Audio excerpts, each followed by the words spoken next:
Good evening everyone. Good evening committee, good evening member public and also the rest tonight. Welcome to the Strategy Group meeting. Can I sign the minutes off the meeting held on the 23rd of May to correct record? Agree. Thank you, Steve.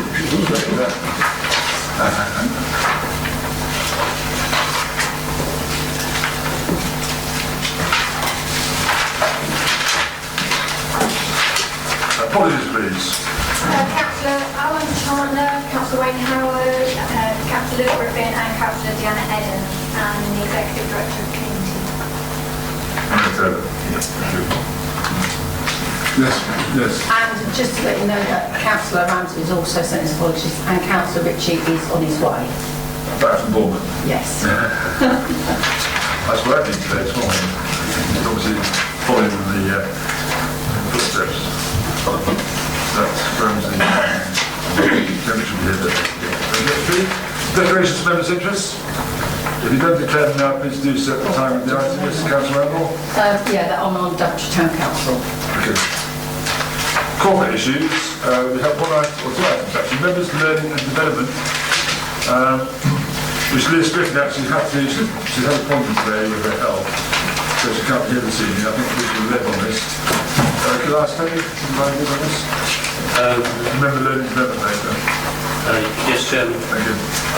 The report sets out the activity over the last 12 months and the plans. Appendix A shows the schedule for the last 12 months and Schedule B shows the schedule for the coming 12 months. I think points to draw out really are in section 4 of the report, essentially in the levels of attendance. Attendance, I think it's fair to say, hasn't been great at member events. There's been an average of 12 attendees per event. But this is similar picture to the previous year. I think just to take to recommendations.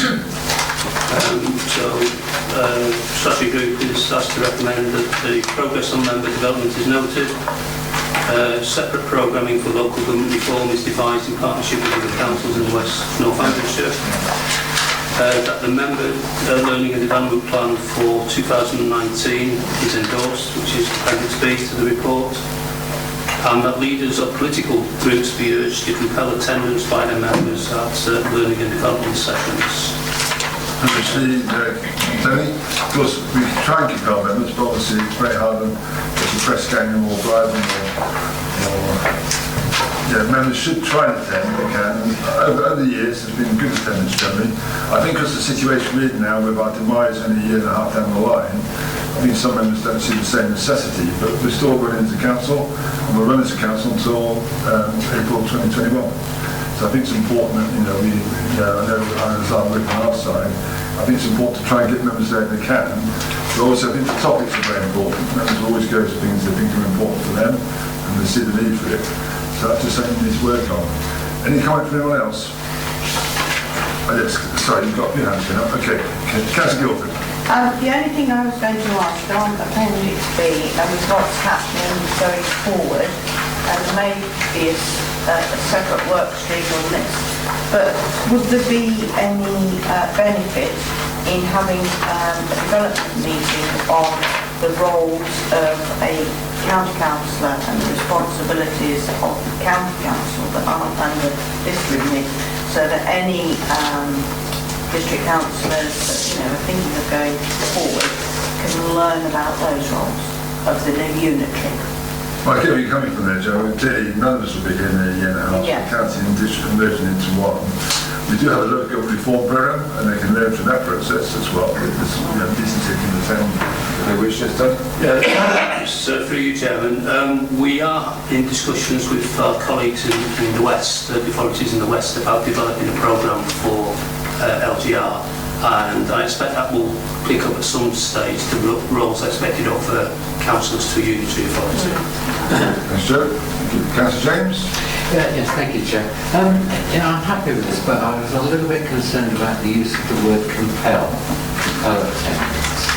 I'd rather that be to encourage attendance, because it isn't always No, you said that. You said that. And you know, compelling somebody to do something is... You can't compel really, you can only encourage. So, you know, that could be changed to urge to encourage attendance by members.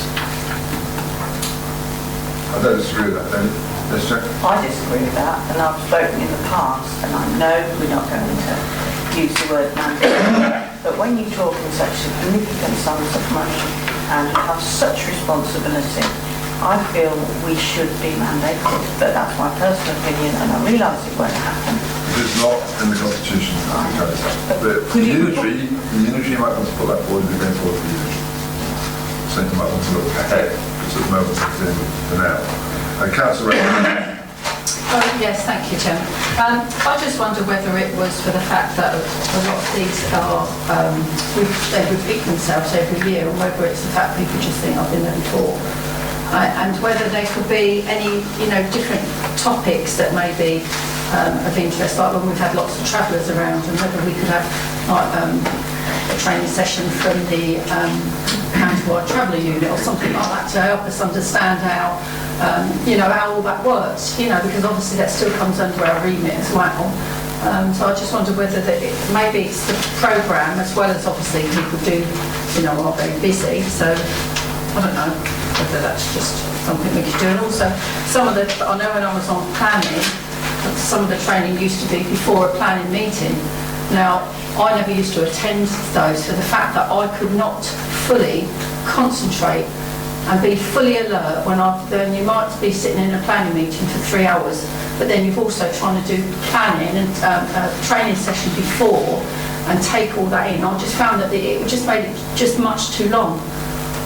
So I don't know if they're still held on the same night, but if they are, maybe not, because they obviously make it a lot earlier, and then people may find that difficult to get there early. Whether they are still held. Just ask Councillor on that particular point. They are still held on the same night. For the good reason is that when people are coming from all parts of the district, it saves them coming on a separate night. To be quite honest, the people do attend from the district. The people that don't attend are people that aren't interested in planning, the same way as the people aren't interested in finance don't go to the finance ones. I'm sorry, but I think the planning ones are on the right day and on the right time, and they should be before the meeting. They're not long, they're only maximum of an hour, sometimes 45 minutes. Well, they're a lot better actually, sharper than shorter ones, better sessions. Yeah. Can I just, Ian, you want to come back from Councillor? A couple of things. First of all, each year we do ask members what actual training needs they've got, and we will build them into a programme. I think that happens every year. There are certain bits of the training that are absolutely vital for all members, and I would suggest that finance is one of those areas. So it's not a case of saying, I don't like finance, I'm not going to. Very important.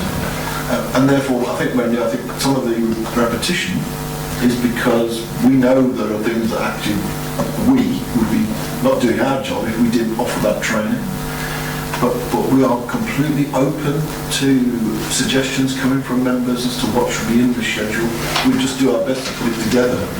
But we have to say very little response from members most of the time, apart from at this meeting when we talk about what happened last year and what's going forward. Very much indeed. Councillor Hills. Yeah, thank you, Chairman. Part of what I was going to say has already been said, but I think, yes, the topic is important, and whilst, as Councillor Randall says, some of these are repeated. For some of these things, although they're repeated, they update you on information. And I think that is very important. So, when we talk about, I think that we only average, about 12 members per session, wasn't that in that noted at the meetings. But there was an average of about, I think, 12 members per session. When you consider we've got 36 councillors, that is a very poor return. So some topics are repeated, but again, I find them useful because they update us. And I think when we get nearer to unitary, we've got to start looking at covering other subjects that are unitary minded as well, because It's not going to be easy. Some people will find it difficult, not only looking after the district council things, but if they certainly are looking at unitary, then there's going to be things that they're going to need to update it on that. So I always try to encourage our members to attend, and I will continue to do so. Thank you for that, Councillor Hills. I just want to say, I've got names down, I'll come to you when it's in order. I just want to say, in terms of unitary, of course, is when the shadow elections take place next year, I'm sure the first year for the unitary, all members who are elected onto that shadow will have plenty of training opportunities around the unitary aspect of things before the actual unitary vesting day of April 2021. So I think that's quite important. There's no harm in getting to the LGR programme, the Local Government Reform programme.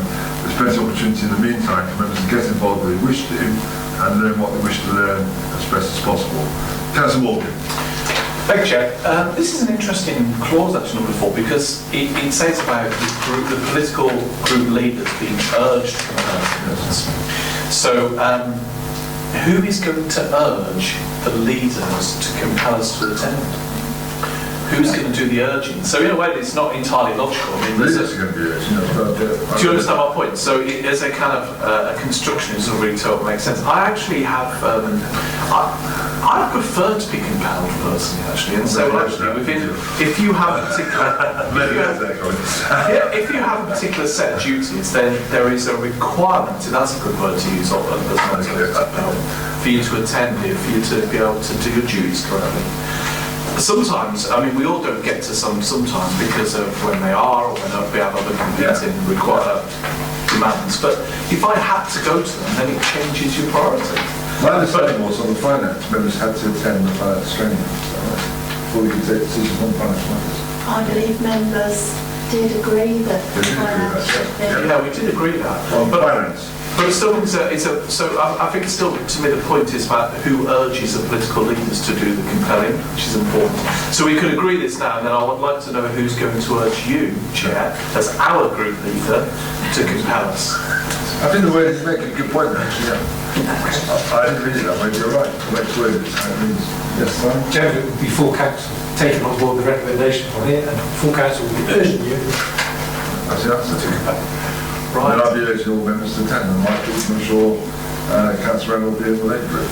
I suppose, Chair, actually, you could also do through, I know you couldn't really put it here, but sort of for a whipping, not a whipping arrangement, whipping arrangement, so where we have figures about attendance on things.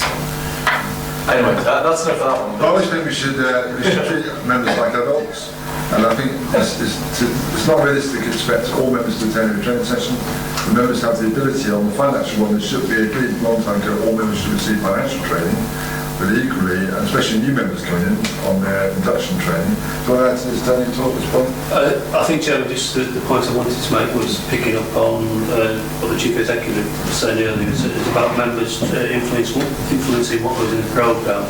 Another route to do that is through the Members Learning and Development Group. That's true. Yeah. The chair sitting in the back there. Councillor Parker. Right. So that is a way to feed through any training requests to get into the programme. Okay. Thank you. Okay, thanks, Colin. Councillor Gilbert again. I've just got 2 points really, in that, for example, the e-learning module. So the examples given there, you know, of data protection and safeguarding, some of us in our day jobs qualified up to a certain level anyway, but it might be useful if we sent in certificates or something of our training outside of the council, so you can record it that we've had it, and then it would look, you know, it would evidence that your councillors are training. And that's just, you know, a thought process to help you show that members have had training. And the other one is, if you look at Appendix B, and if you look at the 2 planning, they are both at 5 p.m. I find it discriminatory against people who work having these meetings at 5 p.m. We all have planning applications and awards. We all try and represent our residents. For some of us, having training at 5 p.m. is not feasible. So maybe you could have some at 5 p.m. and some later in the evening, so that those that can't make that time can attend. We had a survey once, didn't we, went out to all members about what the best I've never time. seen a survey. That's some time ago. Good one. List of shoots here should be insane now. But I mean, I take all the points you're making about maybe having more than one, but then we've got officers also have to do the training, so it's about getting the balance right. Yes, sorry. Just specifically on the planning ones, my understanding is that the 5 p.m. sessions are targeted particularly at members of the planning committee. And what's your attendance like, Steve, on this? It is for, as I said, particularly for the planning committee. Not many other members of the committee. The committee members turn up at the pre-planned meeting. Yeah, they do turn up, but it's very rare that you get other people turn up. I get that point, yeah, because it's related to planning. Yeah, that's right. Yeah. Also, you've got to remember, before anybody can take part on planning, if they're a new member, they've got to go and see Keith Thursfield for a while and have a bit of a course in it. Well, it's like any other subject. You can't just appear as not knowing the subject and then you're suddenly there. In my case, it took years to be able to understand and take part in a good debate, and still you get things wrong nowadays after 30 years. Yeah. Well, the thing, I mean, it's like you have refreshers all the time, because planning always changes. It does indeed. And finance changes. And plus to that, Chairman, we decide what training sessions we want. Yes. In other words, the committee say they would like to be trained in this, and we would like a training session in that, which is good. The member of the development committee, which Kevin chairs, that's exactly what their role is, to identify what members want to be trained in, and then obviously feed that through. And that's members leading the charge in that, and obviously all members can feed into that, and they're given an opportunity about the sort of training they want. And that way you can work out what's going. Planning's an obvious one, because planning changes anyway. There's other areas also. Back to you, Joe. Only that, yes, I take on board about the committee, but that still discriminates against the rest of us. You know, there might be a general session on planning that all members could attend. About the time, Chairman, I think that is addressed in the programme actually, on the session on the 11th of September, which I'm reading as a general planning update. Which that be later on? Well, certainly it's not flagged as 5 p.m, so that would be my as I say, there's a lot of time. Try and make it about 10 o'clock at night. You wake after me, that's the point. You'll be home and Joe. I think, Chairman, just to sort of interpret the schedule, then the expectation is that the training session will begin at 6:15, unless stated otherwise on the schedule. Okay. I'll put that one in my diary. Thank you. Councillor Organ. Yeah, it's just a point about training in local government reform. I think you're quite right, there are other avenues. There's reorganisation group, and you can attend the joint committees. And the other issues for me are, we've got to be very careful about what programme, if we're going to do something like that, is you've got to get everyone's agreement on what you've been trained, and it doesn't involve everyone. And so I'm just not too sure that is probably a way that we should go. We need to concentrate on the Daventry district, all right, and what our responsibilities are within this council. And it's up to those people who will either get selected and elected for the new authority and the shadow authority to ensure that they get the right training they need. But on a general point about the training, and it hasn't been said yet, is the quality of the training is very, very good. And I am so grateful for my my 4 years, and those were a lifeline to me, to actually understand what you were talking about, officers, and your processes, and your terminology, and all the rest of it was a real lifeline for me, and I was very, very grateful for it. And the repetition I actually quite like. I've been to a number of, like going into Audra's world, it just completely blows your head. But all of a sudden you begin to understand more and more elements of it, which just help you as an elected member. So I think the programs will also just struggle to get people there. That is the nature of the beast, in all public service, even in my world, and it was difficult getting people to their training. because of course we have other things to do. So I like the programme, I think it's right, and let's have another good year and some good quality training. Well, thanks for those positive comments, Councillor Walker. The point is, Audra's World, I have to find out about that, Audra's World. I know what you mean by that, I know. But I was just going to say, I think the key thing is about each member has a responsibility to decide what they need themselves. As long as they've got the opportunity and they see the agenda and they see the timetable, training opportunities for them to actually do it themselves, not be forced into them. I don't like the word compel. I think it's a matter for people to actually be grown up enough to know what training they require. And I think the word compels, be encouraged, I would use the word encourage. I think it's a better word to use. And those members who want to do it will do it, and those who won't. I think I agree. It reflects on the individual councillors' integrity and commitment to the job. If they want to get trained up, they'll get trained up. Exactly. That's the point. Yes. Are there any other comments? I was going to say, Councillor Parker at the back there, as you're in charge of the Defence Committee now, by default, because you're the last one standing. Do you want to add anything, Kevin? No, I think it's sort of been said. People do know the dates, things like that. There are planning does take place at 5 o'clock certain times, but then Keith's doing one at 6:15, and I think people should go to those sorts of things. I don't really see it as a problem, but you've heard the feedback anyway. You've heard the feedback. I've heard the feedback. Thank you. Thanks, Ed. I just want to change one word on the fourth recommendation then. So that the leaders of political groups be urged to encourage attendance by the members at learning and development sessions. You have that word? Great. Yeah. Thank you.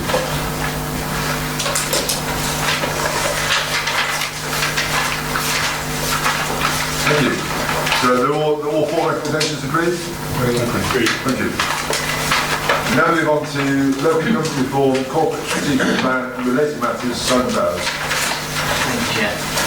As members will be very aware, I'm sure, the Council had a corporate strategic plan which sets out its main policy priorities for normally a 3-year period.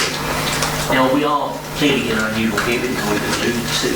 The Council is likely to be wound up a year after this one, the end of the year after this one.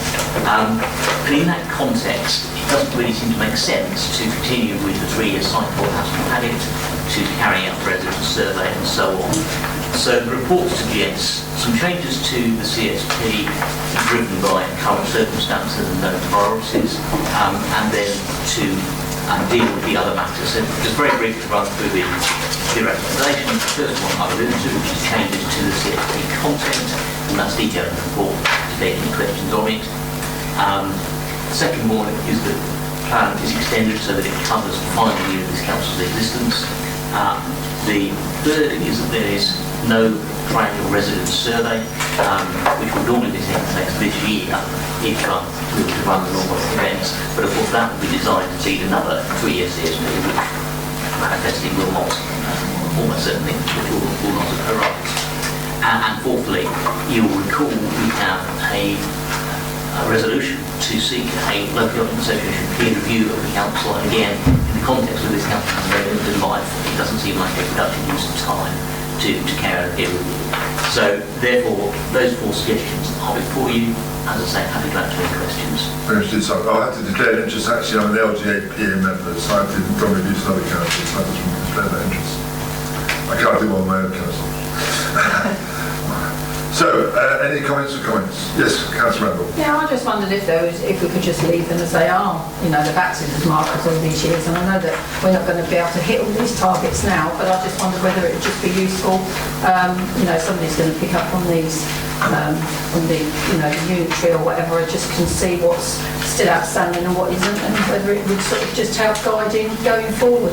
Was there anything particular you had? Oh, I think it was like the increase in the town centre retail, and then there was. But there was thing. I mean, I'd asked one to be removed a long time ago, and that's just sat that's just sat on there, and that was the number of school places. It was like when the UTC sat on there. I mean, it kept sitting on there and sitting on there that yes, the building was built, but it never ever reached its full capacity. And I said, you know, well, why is it on there? What's it actually supposed to be measuring? So to me, that should have gone a long time ago. So I've got no, you know. So I just thought, well, a lot of these have just sat there all that time. I don't see the harm in, if you've got new ones to add them, just leave the other ones on there. Yes, sir.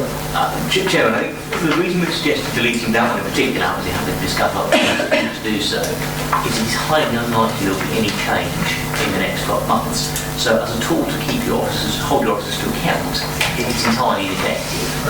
Whereas the non-replace measure does reflect the council's decision that it wishes the non-replace developed.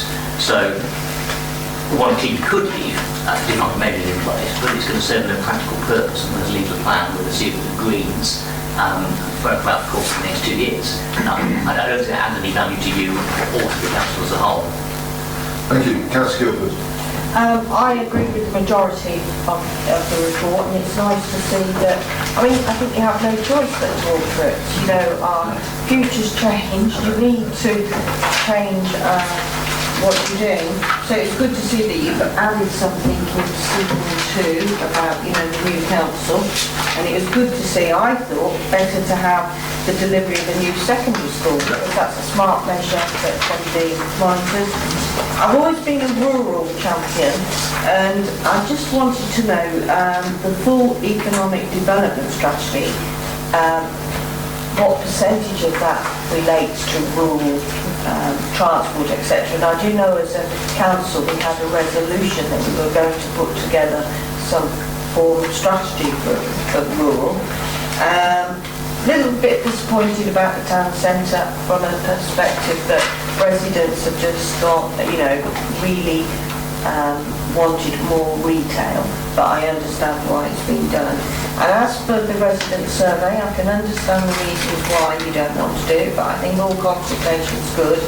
And it might be a better use of a survey is to see what the priorities of the district are, so that when we become the new unitary, that is something to quote the new unitary, to say, you know, when they're looking to make decisions, when you can say, well, that was a higher priority for the residents and maybe it should be done this way, not that way.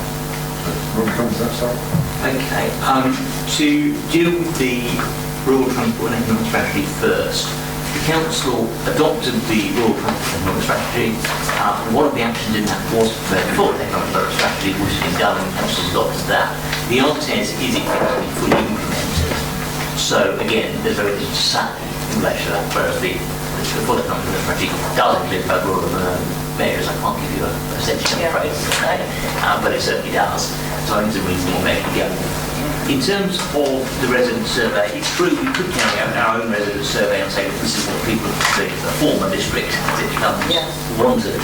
I'm not sure, I mean, it's a judgment for you, but I'm not sure how much it would really add. It's probably more constructive if we can input into the process for the shadow authority, trying to draw up its priorities for the future, and it may well be we want to encourage the shadow authority to conduct consultation of its new combined resident base to understand both urban and rural priorities across the area. I think that's probably more likely to have an effect on what the new council chooses to do than something that we prepare. And they do lots of work on going up to that point, which there's some sleeps working on into the generally. Sorry, Councillor Morgan. Thank you, Chair. I support this fully, and I've got one particular item which I think is very logical. Yeah. Of course, for the last couple of years as well at Scrutiny and Improvement Committee, this has come before them at each meeting. So to refresh it and basically update it for where we are makes logical sense. And with Councillor Brownie, he made this point, and obviously it would still be relevant to that group to hold the council's hearing. The one that I thought was actually very logical now I look back at it actually is E1.2, which is with respect to council floor space and the EPC rating. Yep. It makes perfect sense, doesn't it, to report on a basic percentage of commercial units. Yep. So I welcome that actually. Sharon spotted that earlier actually, what about scrutiny meetings about that? We don't miss much, that's Thank you. And I'd like to congratulate you on this, officers, because they're quite hard tables to put together. There's often they get lost. It's very logical. Yeah, so thank you for listening. Thanks, that's Morgan. Are we happy then to agree the recommendation? Agreed. Or thank you, thanks Simon. We move on to community culture and leisure issues, encouraging public engagement to combat antisocial behaviour. Councillor Hills. Thank you, Chair. Members, antisocial behaviour really covers a wide area. I know you've got the recommendation in front of you, but in this case I'm going to reiterate what this means. One, that by the end of the current financial year, the Council will investigate ways to work with partners on media campaigns to encourage people to report antisocial behaviour, particularly showcasing enforcement action that results from reports from the public. That the community partnership will encourage users of mobile phones, tablets and other portable devices to report issues by self-serve, via the website or by email. And lastly, that the Council will access website content and features periodically to ensure everything is up to date and as functional as possible. This will include guides in media campaigns to demonstrate how easy it is to report antisocial behaviour. Now, before I go on a bit further, I'd like to firstly thank the councillors Amy Howard and Peter Matton for the hard work in presenting the report on behalf of the Scrutiny Committee. If you turn over to page 30, you'll see the table there, which it is the conclusion formed by scrutiny, and it's taken a little bit further by putting down the recommendations and then in the next column the proposed action in response. I feel that the responses just take it a little bit further by enlarging the ability to report, and I think that's important. Finally, I would ask you to read the conclusions. Current policies and procedures are fit for purpose, and the response to reported incidents by the Council and partners is good. I think that's worth stating. The task panel findings that the Council and partners could usefully address the level of reporting and encourage those that are experiencing antisocial behaviour to report the matter is welcome. And I totally concur with that comment. So this is a report that's prepared by the Scrutiny Committee, and I think they play a very important part. We've enlarged on it slightly and taken it a little bit further, and I would ask members here to endorse it. Thanks, Dear Councillor. So I support your comments about the scrutiny work, and it's great to see it coming through to this group and then on to Council afterwards. It's great to see where actual results and decisions have been taken. Yeah. Councillor Gilbert. Just to say that I fully support the report. I think it's absolutely fantastic that we're going further with the apps. I know the Waste app was a huge success, and I also know from my day job in the NHS app has been a huge success. So to have another app, I think that's the way youngsters and everybody, if you can't communicate by app, you're left behind. That's a good slogan, yeah? Thank you. Councillor Randall. Yes, thank you. Well, I conducted a little online survey this week. Really?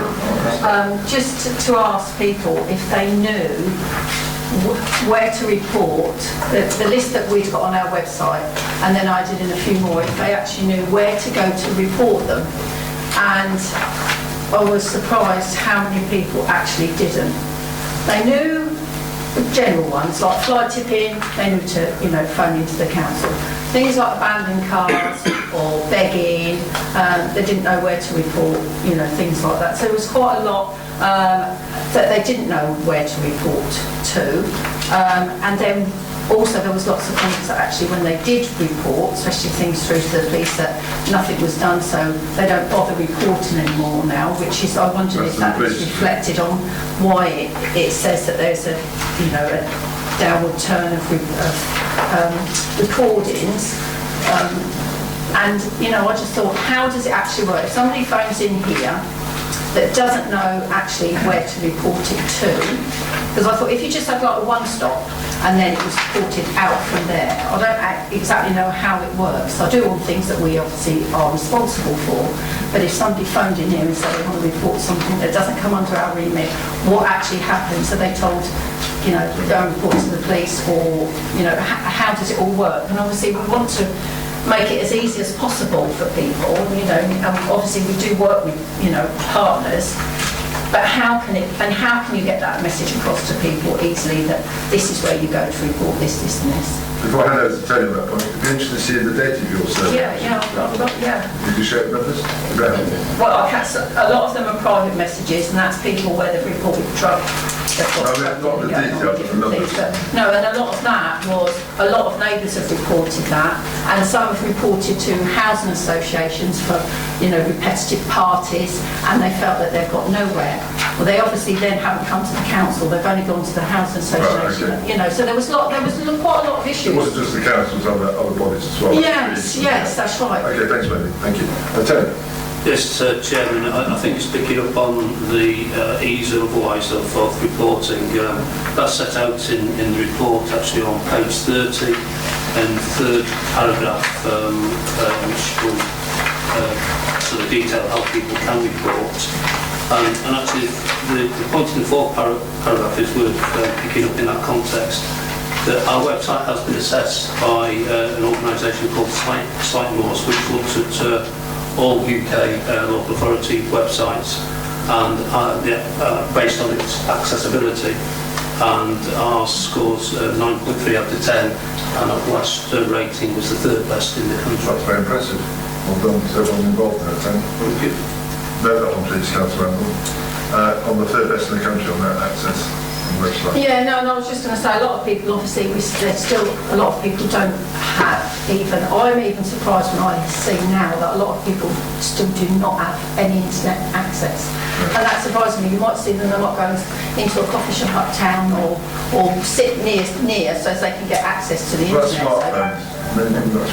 Yeah, but a lot of it, you buy data, or if they still have got, and you'd be surprised how many people still have got pay-as-you-go phones, so they haven't got the data, and you know, so. Well, thanks for that feedback. Thank you. Councillor Organ? Yes, it goes along a similar trend. I do worry about you know, these type of policies, because it's not about the ease of report, it's about what happens when the thing gets reported. And my questions are all about, have the police and other partner agencies got the teams in place to act upon this intelligence and information?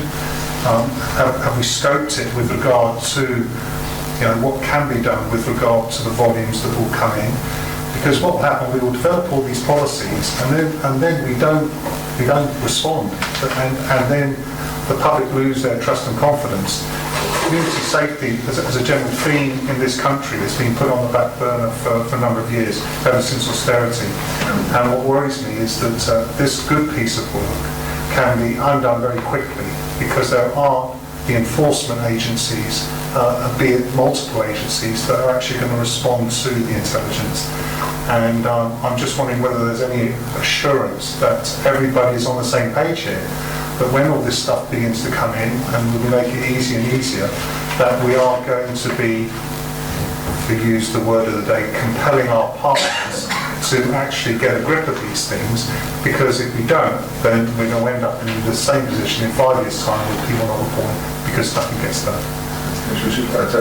Yes, Chairman. And the Community Safety Partnership is a partnership of the relevant agencies, so it's not something we're doing in isolation. We're working with other agencies, the police, housing associations and others in developing what we're doing. And I think if you look at recommendation 1, where we talk about investigating ways to work with partners on media campaigns. So we want to work with them to put in place realistic campaigns which will give partners the information they need to be able to respond.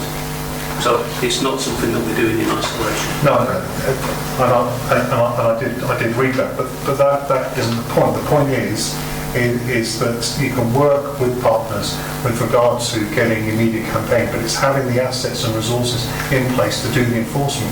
And there's nothing really in here that encourages me to say, do you know what, we can get all these things right, we can get the right campaigns, we can get all the information relevant, and we have the resources and teams in place, multi-agency, to actually deal with your problems, with the antisocial problems within the communities and that. And that for me is the bigger question. And with regard to our police partners, of course they're involved in community safety partnership, and they always have been.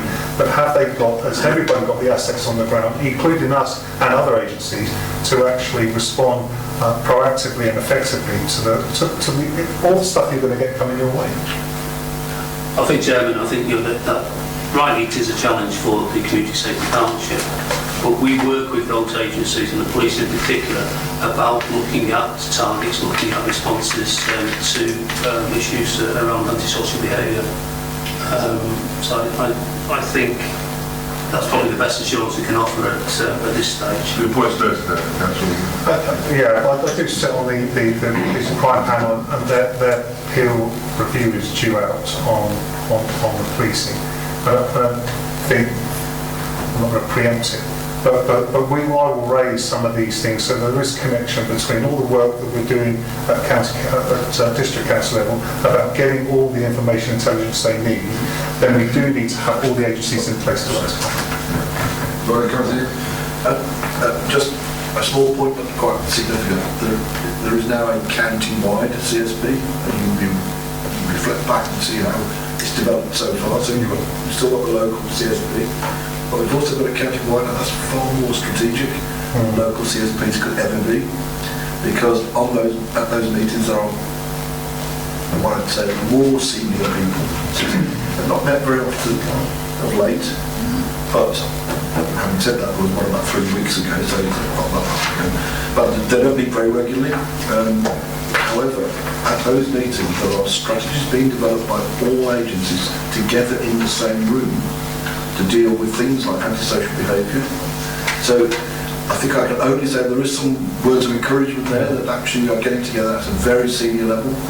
It's chief exec level as far as local authorities are concerned, it's deputy chief constable with the police, it's senior health members around the table, and health has always been a difficulty to get around the table at local CSP level, but we've got senior health people sitting around the table with us. And so I think there's some connections being made. I can't guarantee that all the agencies will have all the resources they could ever need to deliver on this. But what we can do is influence where the focus is placed in some of the major partners that we have. Police being obviously one of the most important in some of the things we've been talking about tonight. So you're suggesting that operationally they're going to have the teams, the joint partnership teams to do this? I think what we are doing is influencing at the very top, and therefore theoretically that should feed its way into the organisation, and resources should be applied where they're required. The proof has been the pudding here when on the outcomes. Because obviously you're getting the information, is the point you're making, Richard, and what you do with that information to try and make things better. Is the point here saying where action's been taken to try and address that. The proof will be in the actual outcomes of what we're at. All these major strategies are carrying with them an action plan, agreed by the partners at the meetings. And so when we developed a strategy for antisocial behaviour or whatever the matter is, there is an action plan attached to that strategy, and that meeting is holding different agencies to account against that action plan. So it's not just words. We'd all love to do this if it was politically possible. There's actually some smart, targeted action plans associated with it. And are you measuring on outcomes as we talk? Absolutely. Yeah, that's the point I made. Yeah, I think just one more point, and it's picked up from the task panel report itself, so on page 32, the last paragraph there, which talks about the downward trend of antisocial behaviour. Recorded it. Yeah. So it shows that, or suggests that resources are in place to deal with... So some impact's taking place, possibly. Thank you for that. Councillor Ritchie. Thank you, Chair. I'm encouraged to hear about the work that's been done. would rather share the concern that Councillor Arger made, that there's no point in reporting something unless somebody has got the capacity to follow up and take action. In the past 2-3 months, I've had 2 separate cases of constituents coming to me over reports of antisocial behaviour that they had made. In both cases coming to me because they were, in one case, thoroughly dissatisfied. In the other case, simply bewildered, having done this, wanting to know what actually happened. In one case, when it emerged that what had happened was that the thing had merely been passed on to the police, which is perhaps a sensible thing to do, then it raised the issue with them, well, why have they been wasting time? Why weren't they just recommended to phone 101 in the first place, or 999 if it was something that was, that was more serious? And I just wondered if the guidance that we give needs to be a little bit clearer. The central, the middle recommendation in the table on page 30, the references to the use of mobile portable devices, which suggests that people are now in a position to report antisocial behaviour when it is actually happening. I know that some antisocial behaviour may be of an ongoing, fairly long-term nature. Other antisocial behaviour is about something that happens, it is about an incident that is best to be reported, and to offer guidance about what to do in these sorts of cases. I got much more than a basic mobile. It's not an Apple, but it's not the sort of cheapest you could get. And I still find it quite difficult in many places, even to get onto the internet in places with it. So that if we're talking about the fact that it is a mobile, and we want people to be in a position to respond, I feel it would be useful if the guidance that we gave, and if you can't get on the website, then there's no point in the guidance being just on the website. But there needs to be sort of some clarity somewhere about what we actually expect people to do. I do rather feel that if we recommend phoning 111, it should be with a sort of health warning that it can take such a long time for anything to actually happen. I've got to say, I in recent months have twice reported antisocial behaviour, not here, but when I have been across the border into Rugby. Once using 101, which was, if there ever was an opportunity of an intervention from the police, it was hours gone by the time that I ever got through a switchboard. But in another case, where I just felt I wasn't going to try that, with a 999 call, I was held on the phone for a long time so that I could actually explain and give a full description of what was happening to clear that there was going to be a follow-up. Because if there's a sense that people report, because this comes back to one of the constituents who approached me, if there's a sense that they have reported and they don't see that anything has happened, then it's not just that nothing's happened. You have somebody who feels very negatively about the council, about its responsiveness, about the fact that nobody seems to be taking action what they see as being a problem. So while I'm quite happy with the recommendations that have been put, I just feel that they don't necessarily go far enough in terms of the guidance that we should be giving to people about what to do if they encounter antisocial behaviour. Just reminding council, which has come to strictly improvement. So it's been looked at strictly improvement level. Yeah. I'm not sure you played a part in that tonight. I'm not sure. I was actually on the committee when that when it was discussed. But the instance I recorded have actually taken place since then. But I just said being part of the reviews, you must have had some input. Well, of course, no, and I'm not arguing against what has been recommended. Okay. I just feel that we should not regard that I been it's been the last working part that's needed. We're going to see observations and noted. Thank you, Mr. Dean. Councillor Morgan. Chair, can I just double check here?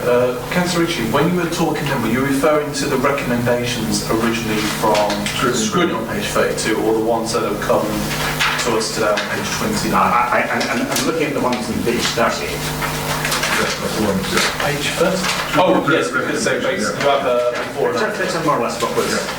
Yeah, because I was going to make a point about this actually, and I would like it to be noted actually that I think it's really helpful when the recommendations coming from scrutiny are a little smarter. And if you look at, I know these go through the machine as it were, but if you take the one on page 32 where you've got a bit of a preamble, it talks about hardware, etc. I know when it comes through to us at this level, then it's been tidied up. Which is on page 30. Which is page 29. I understand that. Yes, I understand this whole mechanism where we compare and contrast the two. But I think actually there's, and this might have picked up Councillor Walker's point, I think having them come out of scrutiny a little bit tighter does help the process at this stage. That's why I like the table on page 30, because you've got the recommendation, smart recommendation, and proposed action next to it. So it shows action will be taken on the recommendation, that's what I like. Absolutely. And then we can look at the outcomes down the line. Yeah, no, I agree with that, Chair, that's a principal point, but I think what I'm saying is I would like scrutiny to have them smarter when they come out of scrutiny. I'm sure Councillor Brown will make a note of that. So that's in the minutes. See, there's quite a contrast between the two in terms of the tone and the approach, etc. Thank you. Can we agree on the three recommendations? Agreed. Thank you. Pleasure to you, Councillor Hills. Moving on to housing, environmental health issues, food and health safety and service plans, Councillor Walker. Thank you, Chair. The Food Standards Agency and Health and Safety Executive issues statutory instructions for local authorities to produce a food and safety and occupational health and safety service plan. You probably wrote the document yourself. Just a couple of 3 points to bring out on the detail is that there are no major changes, but a couple of, I suppose, significant changes are the emphasis that workplace wellbeing will be supported through the promotion of Northamptonshire Workplace Health and Wellbeing Self-Assessment Tool. Now, this is now the government's drive and making employers responsible for the mental health of its staff. I know that you see some changes in the strategic plan that we are piloting the Northamptonshire Workplace Health and Wellbeing Self-Assessment Tool in this council. But it's also understanding that all organisations where we have influence have a responsibility to be informed of this tool and of their responsibility to look after people's mental health. It's a very difficult area and a very grey area, because issues of mental health can be triggered by something at home and stress and come into the workplace. Is that really the employer's responsibility, or the government saying, well, you are responsible for people's mental health and you need to try and give them time and space? So that's an interesting development, and maybe something that we want to debate here. The second one is the removal of the liquefied petroleum gas as a national priority. This has been in place for a while, and I understand it was something to do with the piping of this fuel, and there have been some explosions because the piping was incorrect. That therefore became a national priority. That was all sorted, and we now may have some residual issues, but they are very rare, so it's been taken off as a main focal point. And the final one, I suppose none of us will be surprised with this one, is about the inflatable amusement devices. Following some recent terrible incidents involving them flying off. You will be pleased to know that our staff have been trained to know what to look for, to know what to check, and are pretty proactive on it, that where they see these devices being used at local events where the public have access or invited to, they are sending teams in to take a look at this equipment to ensure that it is secure. So it's a sort of doing the boring well, food and health and safety service plan, but with some 3 sorts of minor amendments to the content. So over to the debate, Chair. Thank you. Thanks, Mr. Councillor. I just want to say, I've been down in Bournemouth this week on the Local Government Association National Conference, has some very good praise of Ed Cook, environmental health manager, and he was very well recognised. That's very nice to receive that. So I can pass that to you, Ian, I can pass down to Ed. So I think that just sort of reinforces the work that's been done. The more concern I have, I think, nationally about this is there enough staff to actually do the work? That, this is the key issue, isn't it? I'm sure that's something you want to talk about the enforcement side on all the sort of health and safety issues, food, well, not specifically, Chairman, this isn't touching my area. I was aware of that. There's a big concerns about the cuts in government funding, that one of the person who goes is actually checks and balances, which is very, very important, of course, in terms of food safety and all the stuff that's about here, Richard. Chair, the conversation I had with Ed this afternoon, as we talked through this paper, there were no indications that he did not have the staff to deliver this plan. Thank you. That was not raised, so therefore I'm assuming that he would have raised it. I think he goes through Maria Taylor, That's right, and that hasn't been raised as an issue, so I don't know whether the officers can confirm. We've actually fairly nimble in environmental health, as we have in other parts of the ship, and what we have done is brought people on and trained them up, and we've also introduced people below the level that we've got vacancies, so that we can train them up, because that's the only way you can keep good quality staff to the numbers that we actually require to do the minimum of surveillance around the bazaars, but it is not an issue for us right at this moment in time. Thank you for that. Thank you, Mr. Lee. Sorry, Councillor Hills. Yes, thank you. I support this, but to me this is like the previous item.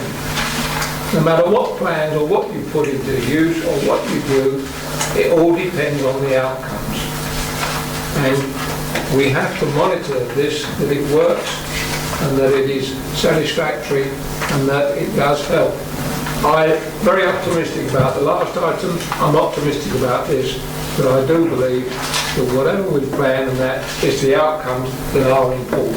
Thank you, Alan. Question on the contract? Yes, you can see through the plan the way that they've risk assessed and prioritised areas of work to be done. And I think that is really indicative of a well-run department. You only have a certain amount of assets at your disposal, and you prioritise where you feel the highest risk is and ensure that they are there. But there will always be slippage in these areas. But I don't think that, certainly nothing's been raised to me on a political level, that there is anything significant for me to be worried about. But there will always be challenges, and we know that. Yeah, I think just to add to that, the plan does actually cover the staff resource there in section 5.2, 5.2 on to 5.4, talking about staff development arm, which is picking up some points from the Chief Executive. So it does suggest we are adequately resourced at the current time. And of course we could always do with more resources, but we're not that well. I mean, there has to be a health warning that goes alongside the we're adequately resourced. If we had some really significant major incidents, then again we would have to be quite nimble and rearrange the programme in order to deal with the significant incident. We remember the nut factory incident. We were on that for days, in fact weeks ultimately, and it wasn't just one member of staff, because we were monitoring on a round-the-clock basis. It was more than one member of staff, and that really is a very big train on a small team. So it's just it's the health warning. Subject to there not being any significant major incident, we are staffed adequately. Chair, can I just raise an issue? Sorry, and that point is actually covered in the plan on section 5.2. Thank you, Ted. On those major incidents, other public services do have the ability to call upon assets from neighbouring councils.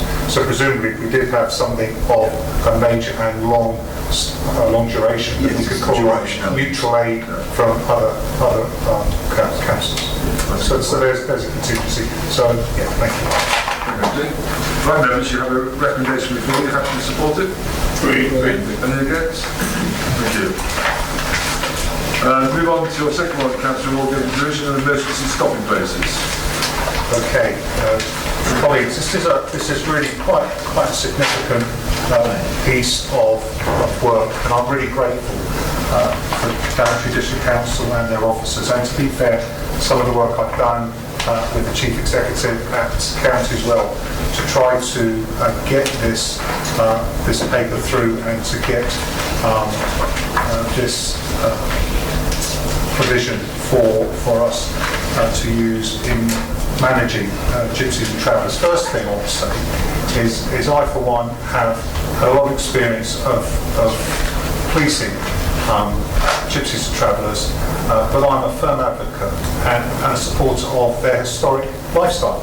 I think it's a very much part of the fabric of this country, and it's important that they are treated fairly and professionally in all incidents. The problems that we have, and it's been an increasing problem, is the unauthorised encampments that actually then are further aggravated by antisocial behaviour and criminality. And then if you add to that some of the sites that some of these groups, and a minority of these groups, choose to pitch themselves up, are places of public resorts whereby, the human rights of the public are actually being trumped by the rights of a community to travel and to pitch up their homes where they want to. So the police have done a lot of work recently with regard to dealing with that, and their policy appears to be working quite well, certainly within our district, and that's thanks to Sergeant Sam Dobbs, the new Chief Constable, and I would say the very professional and proactive way they are implementing unauthorised encampments that actually do impact unfairly on the local community. But this is actually something that came out of a meeting that we had with partners following a bit of a spike we had last year, whereby, again led by this council, met with senior people to try to find a way to resolve it. Now the police, although they use their powers currently very well under their new policy, they can't use their Section 62 powers because we do not have emergency stopping places where unauthorised encampments that meet the criteria can be asked to move on to. Out of all the boroughs and districts, Daventry District Council was the only council that wanted to pick up this challenge to try and find an emergency stopping place, or to have a policy of using emergency stopping place so the police can use their full gamut of powers. And when we are bashing the police for not doing their job right, they quite rightly come back and say, well, that's okay, but what about your responsibilities? Because we are ultimately responsible for providing some sort of provision for the travelling community, and we're not doing our job when we don't provide these emergency stopping places. So what we have here is we have an opportunity whereby this council is going to identify some emergency stopping places suitable for us to work with the police in allowing them to use that within their powers, Section 62, to direct them to move from where they currently are. The good thing about this process is that some work was done looking at what's happening in Peterborough and also somewhere in Warwickshire County Council.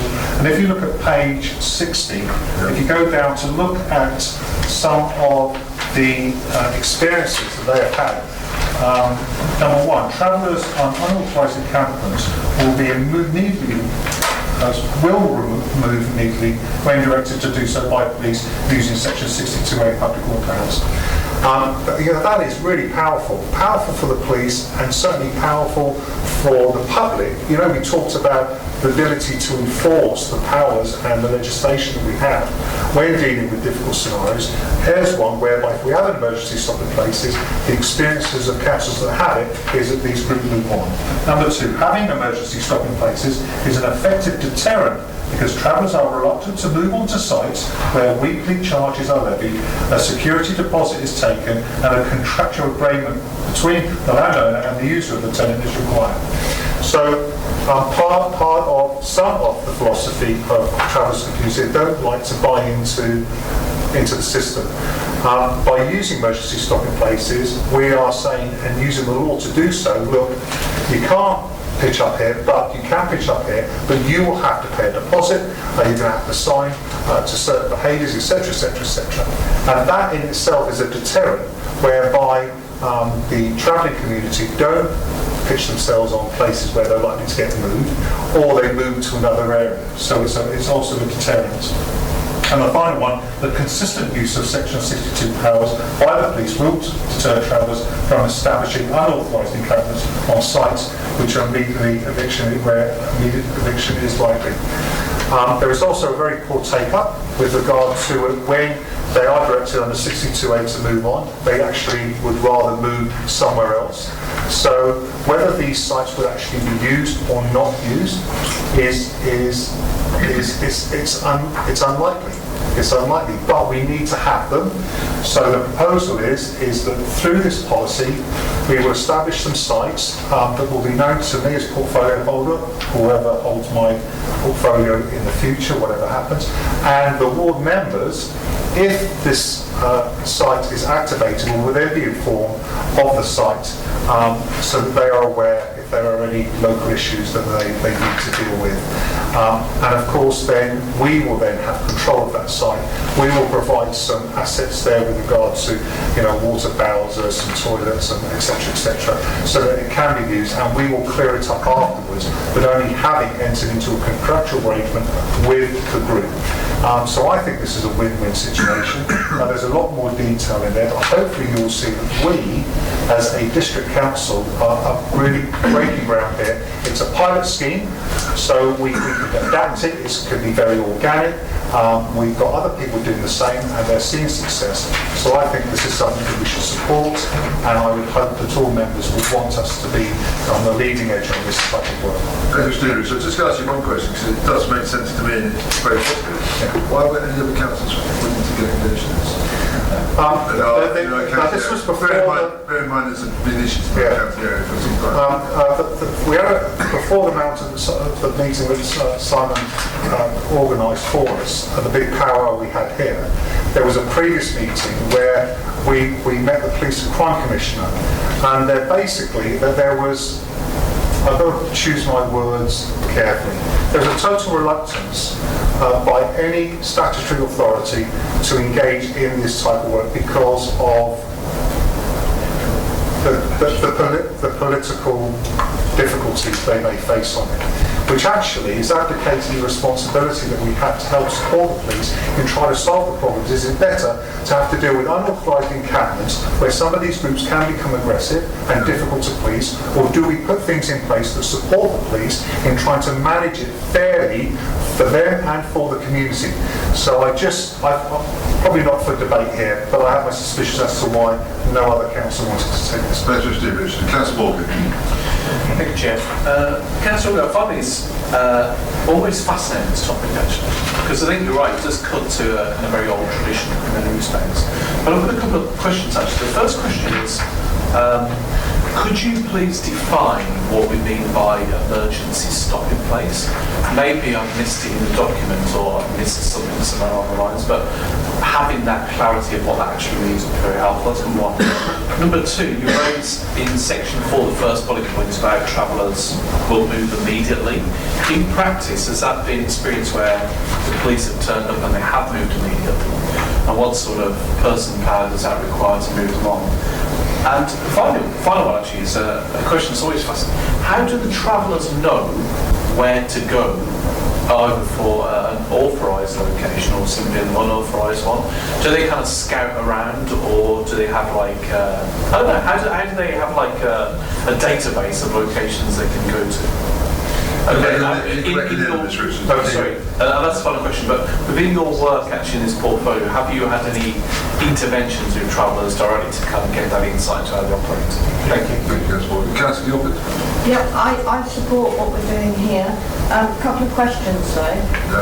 One, again, I was disappointed to hear that the others weren't moving forward with this. But looking at the analysis and that 18, 19 would be even higher. So, one, do we know a reason why it's increasing? increasing so significantly. Two, you know, you've got a very large jump, 16. What do you haven't mentioned an approximate figure, just that it'll increase. So what's the jump again for 18, 19, roughly?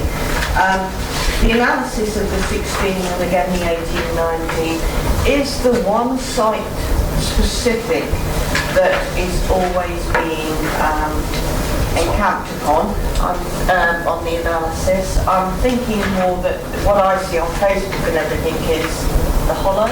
Is it the hollow or fish ponds or whatever it is down there? So if that is the majority, should we improve security there? So that's my question. Okay, we'll come back to that as well. Thank you. Steve Osborne. Yes, sounds great on paper, sounds great on the presentation, sounds wonderful. Yeah. Until it comes in your bit. Yeah.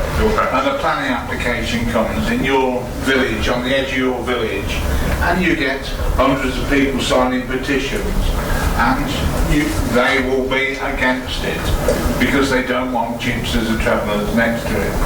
And I would suggest that the other authorities perhaps haven't gone as far as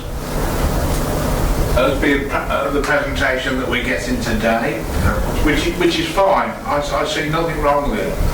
I remember when we attacked this before, when we were looking for a site in Daventry, and the decision from this council was that the site would be along the Long Butley Road. It was going to be amongst the new houses. That's where the site was going to be. Because of the fact the new houses weren't built, there were no terrific objections at the time. Well, there wouldn't be, would there? Because it's in the middle of nowhere. But it would be if you tried to impose a site next to a community or very close to a community. So, great in theory, and he's speaking as I would have spoke when I held the portfolio years ago. But it's when you come down to, we want planning permission here, and we want planning permission there, then it doesn't really. Then you start to get the objections, and you get the nastiness moving. Well, I've been involved in some of these campaigns over the years. In fact, one in your village actually, council, some years ago.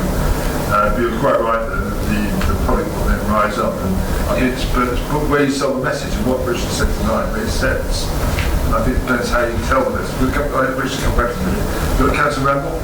Yes, thank you. Yeah, just picking up from Steve's point, I can understand where he's coming from, but also everybody gets fed up, especially in Daventry, because that's where they land, and there is uproar from the public when they break into a site. They leave a huge amount of mess, they rampage all through the town, they steal from shops. Look what they've done to the country park when they smashed all that up. So actually, even though people may be against it, I think they would rather have a site where they can be directed onto, rather than them just pitching up anywhere and causing the mayhem that they actually do cause.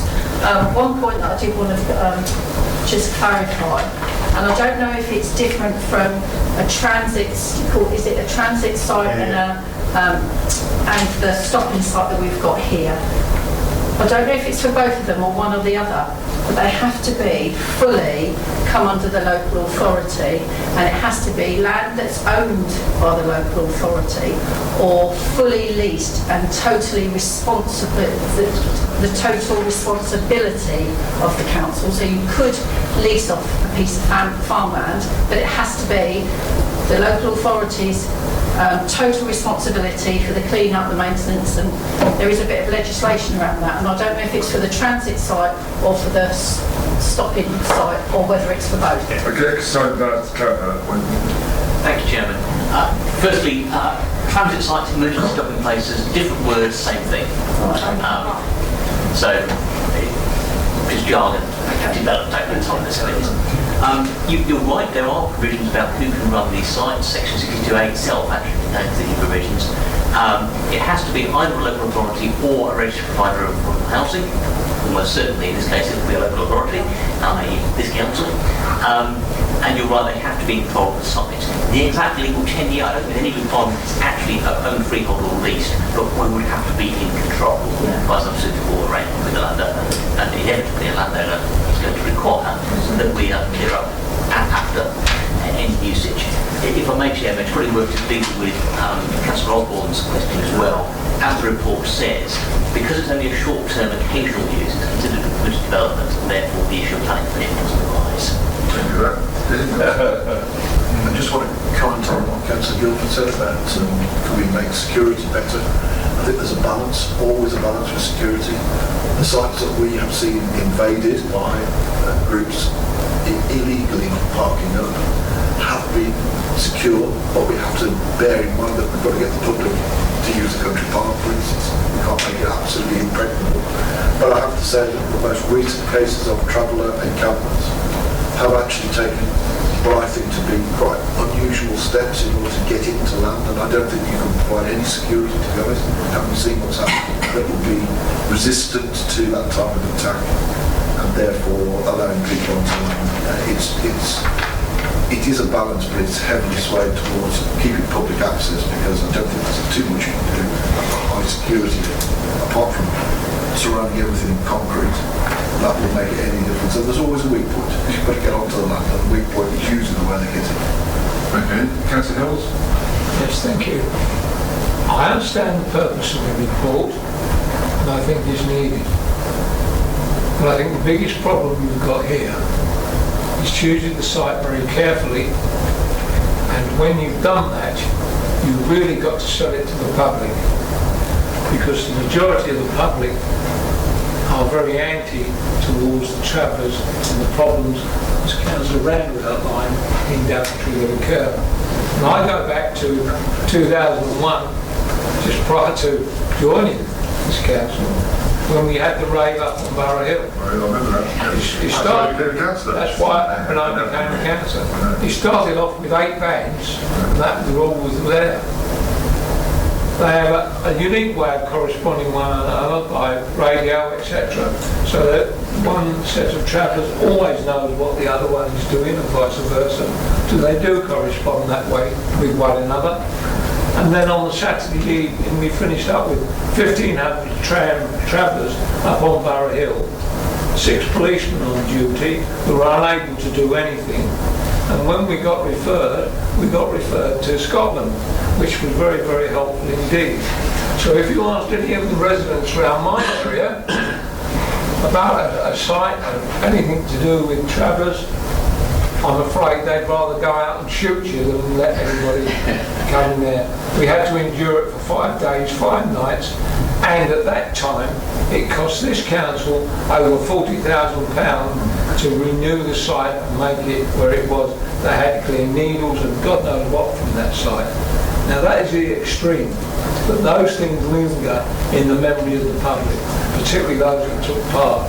So you've got to be very careful when you choose a site, and you've really got to do a selling job to the public. I'm not against it, but I really believe that is the hurdle you must overcome to get it to work and function properly.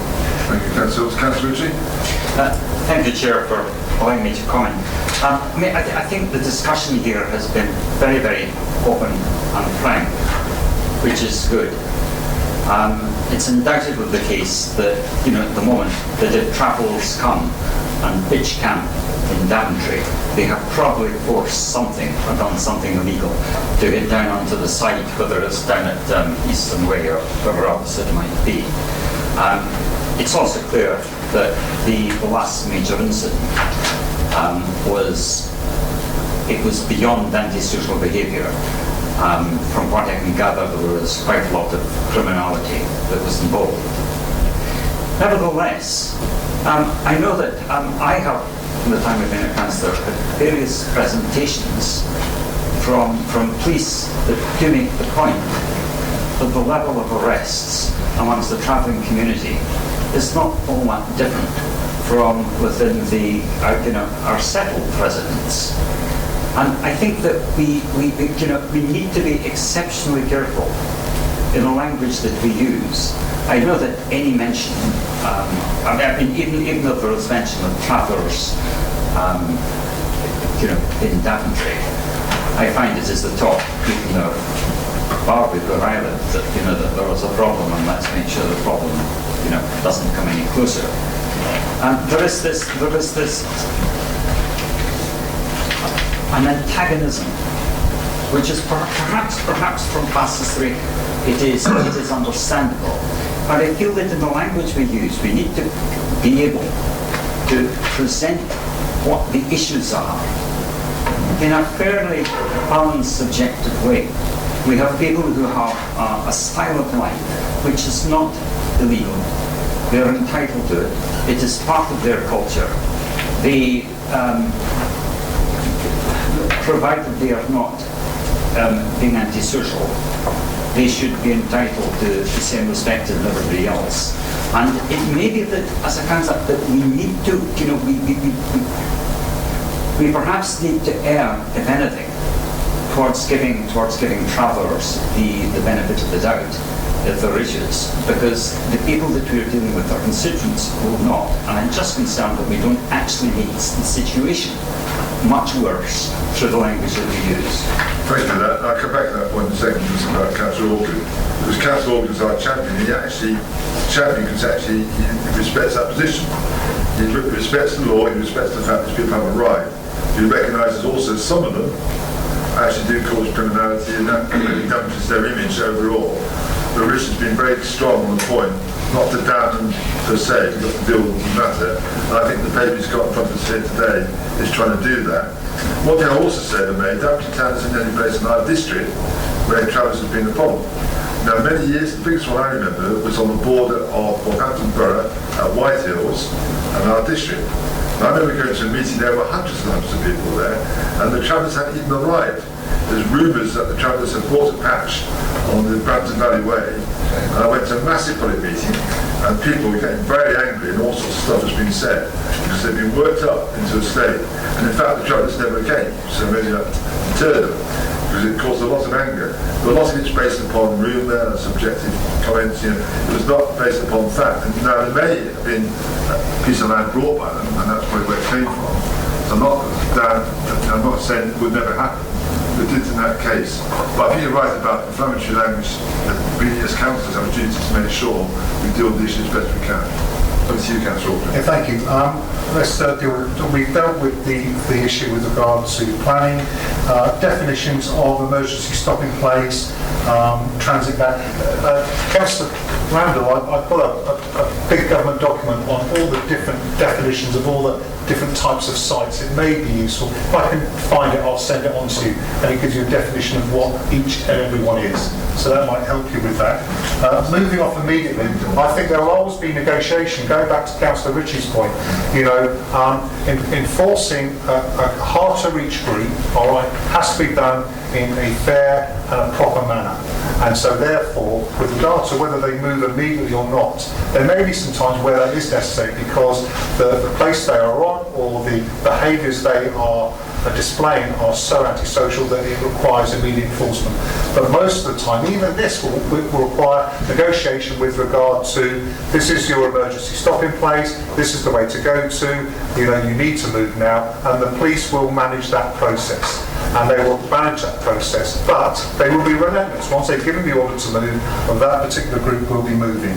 With regard to whether they keep coming back to the same place, well, this is only anecdotal. I've never been involved in community travellers and gypsy travellers intelligence, but I do know that they, like many groups, they will do their recce's, and they will ensure that, and they'll have places they've gone before, and also they are influenced by the robustness of the response of the local authority. That is most definite. And if we can ensure that we are firm but fair, and that we're not going to tolerate people being on land of public resort whereby the general community are actually impacted unduly, then I'm sure that will have an effect with regards to changing their behaviour. The reason for the increase, well, there was some talk about when they changed the definition of what a traveller is, or what can be, that there was they were on the move more. I asked the APO lead on this very question, what's your intelligence, what's your assessment, and they said they haven't done any yet. So the assumption is it's as a result of the change of definition, but we haven't had that confirmed. With regard to the data, Joe, I can give you all the data I've got from, I haven't got that with me, all the data from the CTU with regard to the increase. With regard to target hardening, I agree with the Chief Exec. You know, we don't want, you know, razor wire and anti-tank traps, you know, for goodness sake. But it is the owners, and we are a landowner, responsibility to do things that we do target harden. But you're right, but it doesn't take too long to get through a lock, does it, on a gate? You can have the strongest gate level, but it's got to be accessible for all others. Informing the public, okay, this may be controversial, I left it to the end, just in case it generates a bit of a debate. But the intention is that we will identify these sites based on the criteria that the council has set. Once these sites are identified, nothing needs to be done further until they are activated. Once they are activated, then the equipment will be brought in to turn it into an emergency stopping place, i.e. the toilets, the skips, the water bowsers, etc. And then they will then come in and be directed to it. So there is no need to inform the public of where these places are. Right, are we keeping secrets? Are we being transparent? Well, I think it would be totally foolhardy to actually publish these, and this is my opinion, with regard to how many emergency stopping places that we have.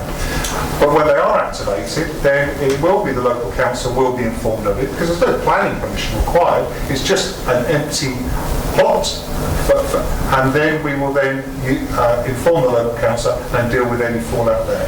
The other important thing is why would you want to cause alarm and distress to the community by telling them that there is an emergency stopping place here when it may never ever be used, because there could be 3 or 4 or 5, and therefore you might, and there's no real power for them to stop us using them.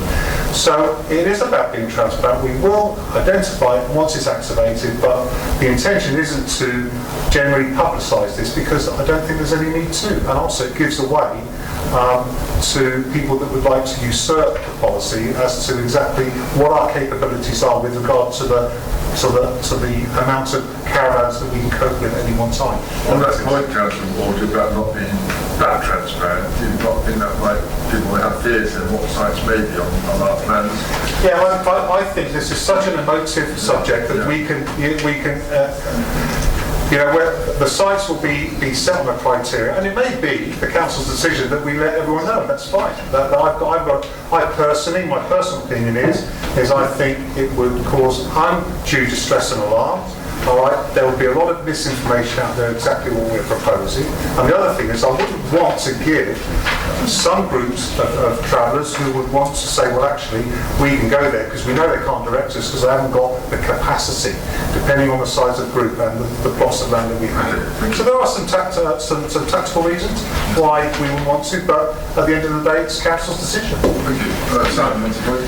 Yes, having been involved in that powwow, as referenced, I think there is an opportunity that change of approach being signalled by the Chief Constable and to deal with a few, it's not all, that's a fair point. The other point that's not come through tonight for me is we talk about trial.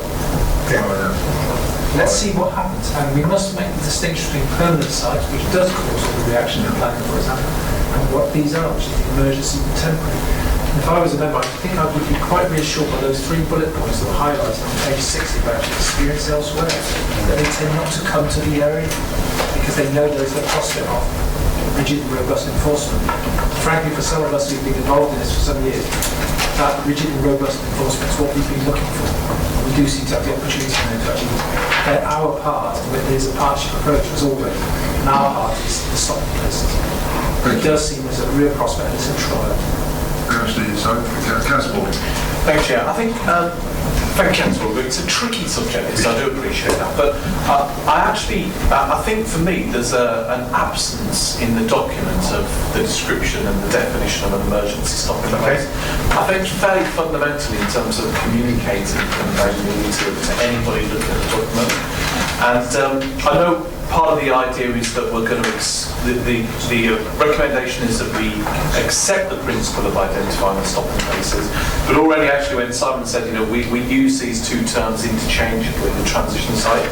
So that's problem number one I have. It doesn't detract from the fact that documents, I think we should actually approve the recommendation, but so you can't assume knowledge from the public or any of us that we know and understand what an emergency stopping place is.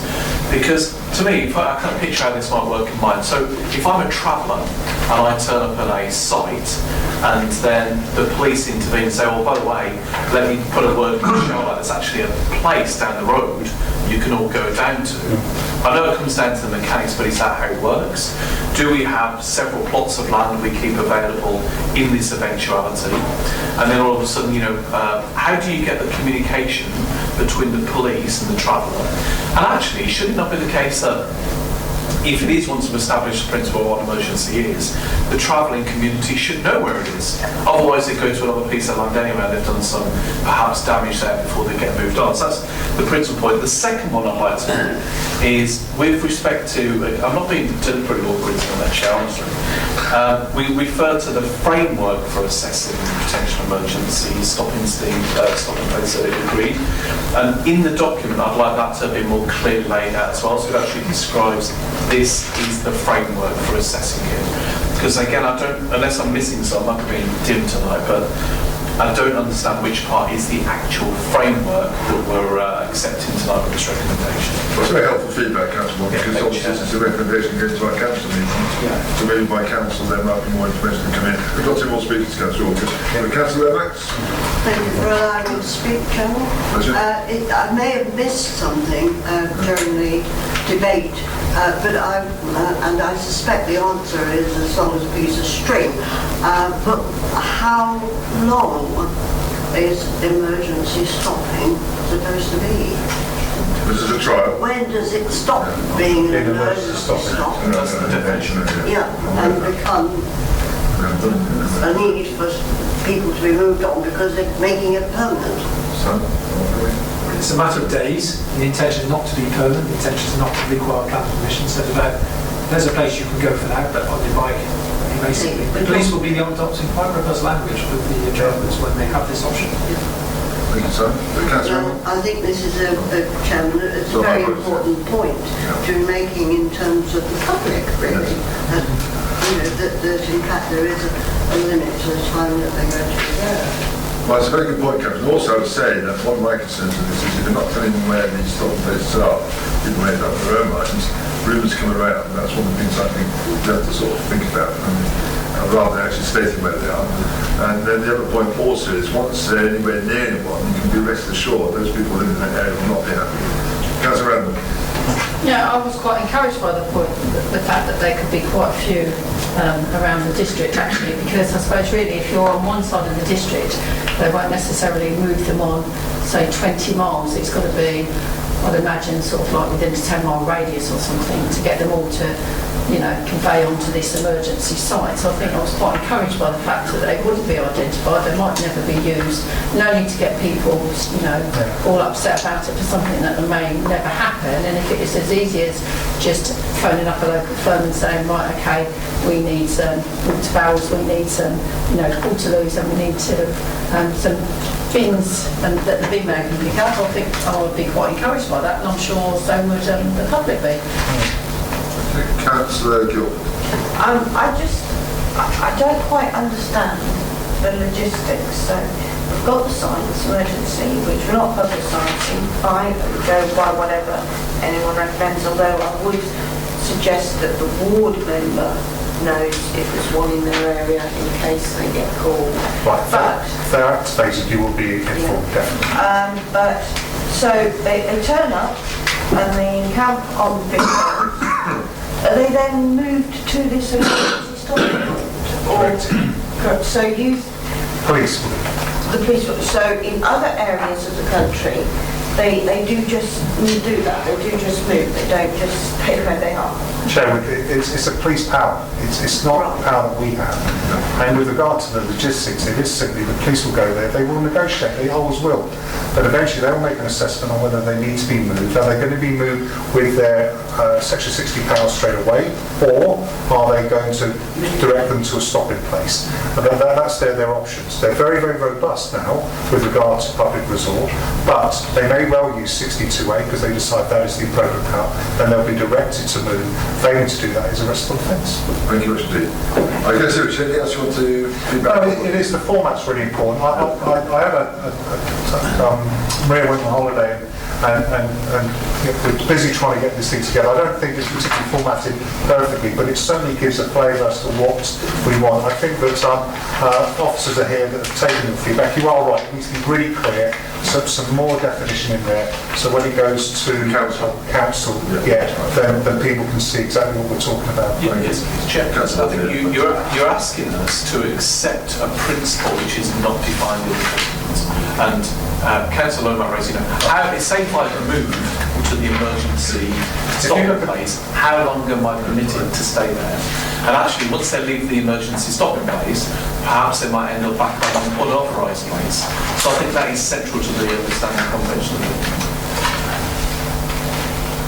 It's about recommendation 1, I think. My point is, Chair, that I don't follow out the recommendations. However, the recommendation 1 is asking us to accept the principle of identifying emergency stopping place, but we don't understand what the definition is of an emergency stopping place. Can you make sure it's on the paper in the council? You do raise a good point. I wish I'd had my... That's okay, that's fine. Thank you. Okay, so members, we've got 2 recommendations. Do we agree with them? Yes. Very good. Thank you. Any against? Thank you. Thank you, Council. That's a pretty well-debated paper. And no doubt we go for it again with the Council. Yeah, it will be. There's some amendments on there as well. Strategic planning issues. Unfortunately, Councillor can't accompany here tonight for personal reasons. So Councillor James is very kind to actually offer to present the 2 papers. So we go to the first one, adoption of A5 strategy 2018 to 2031. Councillor James. Thank you. The A5 strategy supporting growth and movement in the Midlands 2018 to 2031. And what we're doing tonight is seeking agreement to adopt the A5 partnership strategy for that period of time. The A5 partnership was set up about 9 or 10 years ago. It comprises about 17 local authorities along the stretch of the A5, which runs from Galian Staffs, that part that runs from Galian Staffs right the way down to Milton Keynes, about 77 miles long. We are only directly affected by a small part of that, but indirectly affected by the rest of it. This is an extremely interesting strategy, and it's well worth reading. I shall certainly read it again after this goes through. Presumably it does. But it does set out a strategy for business growth as well as for housing in the A5 towns, Hinkley, Nuneaton, Bosworth and all the Hinkley, Bosworth, Nuneaton, all the way up to there and beyond.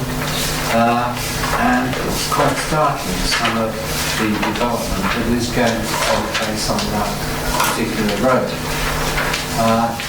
The hope is eventually to create an expressway that does run the whole distance down the dual carriageway, that runs the whole distance down from the top to down to Milton Keynes.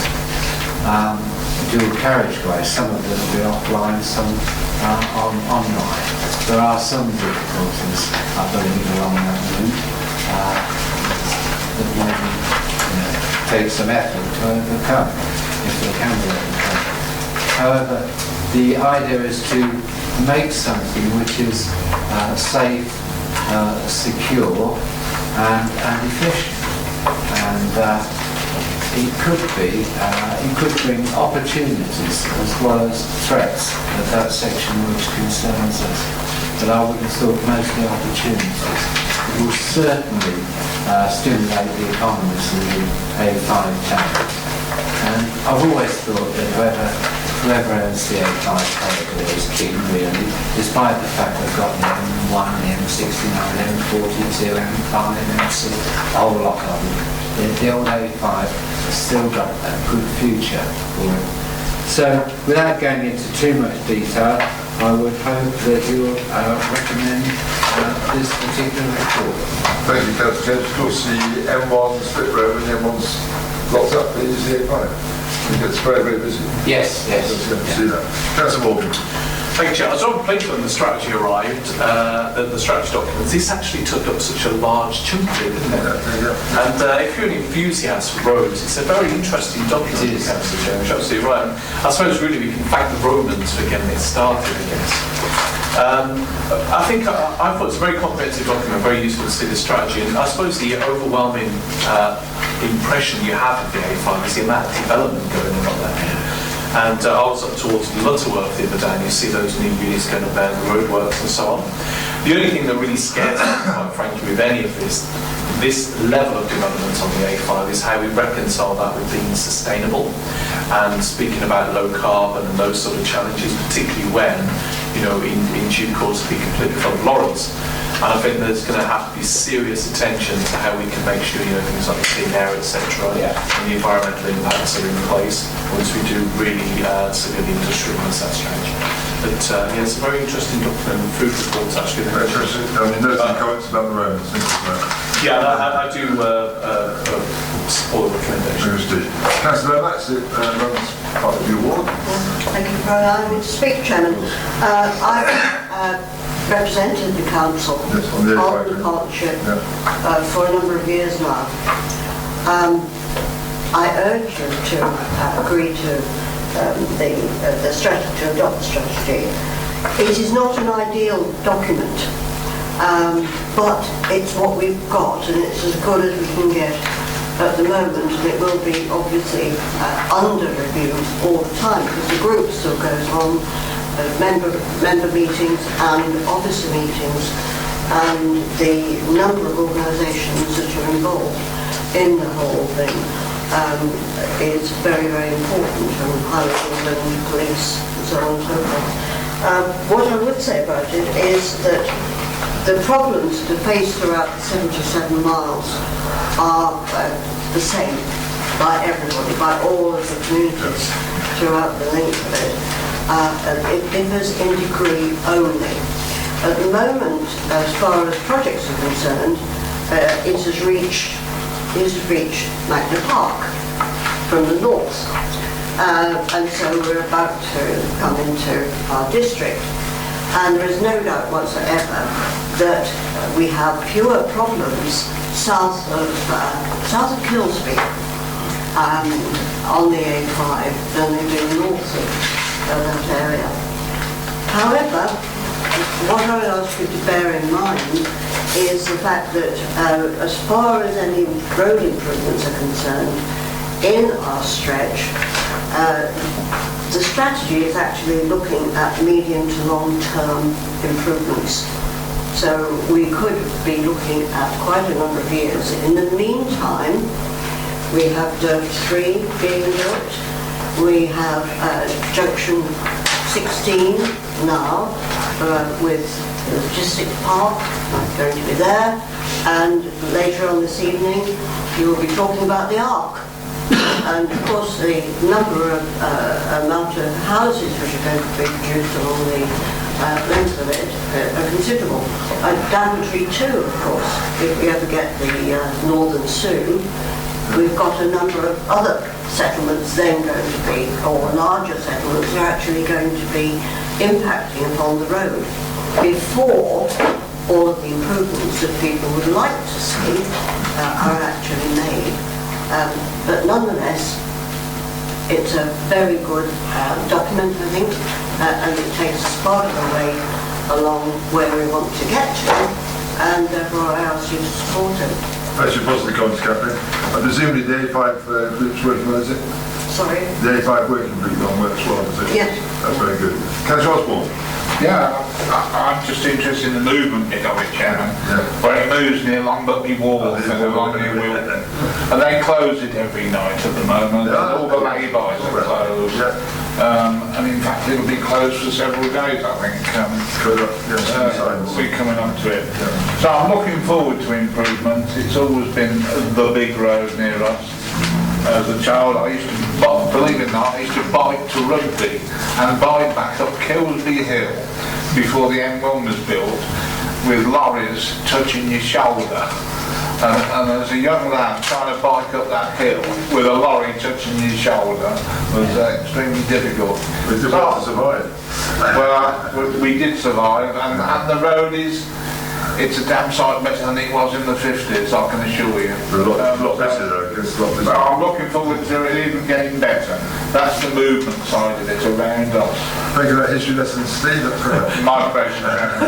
Can we agree the recommendation? Agree. Thank you. Councillor James, you're going to cover the second one, West Northamptonshire Strategic Plan. This is a resolved item to seek approval to consult on the West Northamptonshire Strategic Plan issues document. The issues document is a result of the Northampton Borough Council, South Northamptonshire Council and Daventry District Council consulting together on the strategic planning issues. The paper which we're looking at tonight will also be considered, the issues will also be considered by Northampton Borough Council Cabinet on the 24th of July and by South Northamptonshire Council on the 31st of July. So, subject to those two authorities and our own authority approving this issues paper, then it'll go for final committee approval on the 31st of July. The consultation period will start on the 5th of August and run till Friday the 11th of October, taking into account the fact that there are summer holidays in between. So individual issues in this plan which may be of concern to members, they will have the opportunity to respond when the consultation document opens. Thanks, Councillor James. That's all just agreeing that we go to consultation. Agreed. Councillor Ritchie? I'm not disagreeing. I'm not. Well, we don't have even allowed to disagree. But what I wanted to point out, at various points throughout the document, there are boxes with consultation questions, which appear quite reasonable questions of things that that we need to know, in particular what people think about them. But if this is going out for consultation, I think it needs to be made quite clear that these are only particular questions, and that there is an openness to any comment on anything else that people may want to make in response. So responses need not be confined to answering these particular questions. Is that how it is understood? Did you say that's right? Yeah. There'll be options to public comments. Chairman, question 24 talks about any other spatial options, and throughout the document the questions are very open. Certainly at this stage is to invite the widest possible range of views, opinions, suggestions to help form the process up. I'm sure we will make clear that if by some chance there isn't among the 24 questions somewhere that you put your views, you would be welcome to provide additional comments as well. Okay, so it would have to apply to the other two councils. Absolutely. Thanks for that point, Councillor Ritchie. And Councillor Guildford. Page 162, I just want to understand it. So, the local housing needs assessment. So, the government's revised framework introduced a standard national method to determine housing need. So, with effect from the 15th of December, the local housing need calculated using the methodology will supersede. Is that housing land supply? Or is that something? It's confusing me. Yeah. The government likes to keep us occupied. So we have housing land supply, which is a forward-looking measure of whether the housing sites we have available are going to meet housing need. And Derek does touch on this, because we have historically worked on the basis of the housing need as assessed in our own local plans, in our case, the Western House Joint Core Strategy. What the government has said is it has produced a formula based on the 2014 household projections produced by the Office of Natural Statistics, which tells us every district throughout England what our housing need should be, how many houses we should be providing. And if your local plan is more than 5 years old, from that point, the government's formula replaces that part of the calculation. Now, in our case, it actually slowed down slightly because, of course, Daventry was fairly aggressive in based on the old plan. So you might regard that as helpful in terms of keeping housing demand supply. So the demand side of the housing demand supply calculation is driven, or will be driven, probably by this local housing need. But the supply side of it remains calculated based on what housing sites we've got and whether they're likely to come forward. Does that help? Thank you. If you look at page 162, we're involved in the Oxford Cambridge Arc, and on page 162 you'll see that's the government designated the Arc as a key economic priority, and obviously the northern part of that Arc. Ambition for up to 1 million high quality new homes. Those homes do include existing numbers, so it's not 1 million new homes on top of what's put in the plan. I think that's quite important if you're worried about that. Still a lot of homes, and there's going to be a lot of infrastructure to support this. How many are bit of the Arc? Sorry? How many are bit of the Arc? Chairman, if we apply the local housing need figures, now this has to be taken with a significant degree of but if you apply the current local housing need figures between now and 2050, you're talking about 70,000 dwellings up to 2050 across Western Up to 2050? That's across West North. Exactly, so we haven't done a calculation at London because it doesn't really need it there. But about half of those, as the leaders just said, are actually already in plans. Yeah. So we're not necessarily talking about such a profound change. It's still a very significant number, but some of them are already there. Thank you. So we're going to resolve the item here to actually go into consultation. Are you in support, members? Agreed. Anyone against? Thank you. Now, thank you very much indeed for that, Councillor James. Now we're going to come on to your area, sir. Economic regeneration and product issues, new Daventry Town Centre vision. It's Daventry Town Centre vision. The last Town Centre vision it runs from 2004 and ends in 2021. During that period, some of it has been achieved, the learning quarter, the retail park, and then in progress now is the Mulberry Place cinema-led scheme. But certain aspects of it haven't been realised, Site 5 and Site 3 in particular. And it's felt that what we really need now, as the original TCB is coming to an end, is a completely new and fresh town centre vision, which was act as a point of focus when DDC is absorbed by the proposed unitary authority. So, and we can then consider things have changed a lot, of course, since 2004, and are continuing to change. So what it's proposed to do is to not draw the town centre boundary so tightly, to allow flexibility, and to consider the possibility that there are other, consider the fact that there are other uses, as well as retail, although retail will be predominantly the theme. So there will be no hard line drawn around the town centre. Now, if we decide to go ahead with this, a work programme means that we'll be scoping and initial data gathering between August and November 2019, this autumn. Initial public engagement on the issues will commence the period January to March of next year. drafting of concepts April to June 2020. Further public engagement and consultation will be July to September of 2020.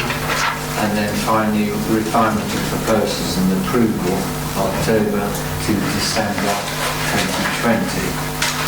So we can look at Site 5 and Site 3 and the rest of the town centre afresh in light of what we've already achieved.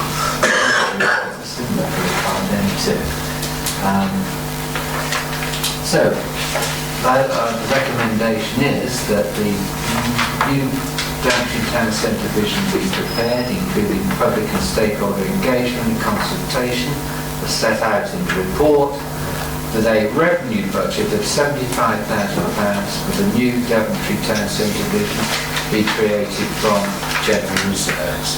Thank you, Councillor James. I think it's very important that local government organisation on the horizon. Yeah. And I'm great to believe that our local district area, which includes also the town and the district area as a whole, and we have our plans in place to feed into the community. Northampton Town are doing exactly the same with their new vision. I know that Toaster and Bradley will do the same. So I think this is all we're doing today is to go out to consultation, obviously, on this new plan, and everyone can feed into that. But I think it's very important for our district area we do that, to make sure when it is into the unitary, the unitary, whoever's on that, will know where we're coming from, where we're coming from. Right, Councillor Organ and Councillor Guildford. Yeah, it just sort of dawned on me that in the previous plan period for a survey of residents, we said, well, there's no point doing that because we don't want to influence the new authority, and we're going to put that on the shelf. Yeah, we're almost doing exactly the same. We're actually creating a new vision. What is the difference between the two? Well, we're talking about preparing a 3-year plan report. We're talking about here is a handover to the new unitary in a sense, what our plans are. To survey to the residents in the paper with regard to. All we're doing, Richard, is actually setting a stall out for our agenda of Daventry District. When it feeds into the new unitary, and the unitary made up of members from Borough, Northampton and also South Northampton.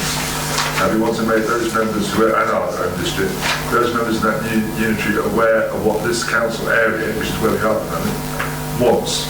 No, I understand the arguments. I'm just saying that it seems to be a rub on what happened when we said we didn't want to survey the residents with regard to the strategic plan. It's the same thing now. So, on the one hand...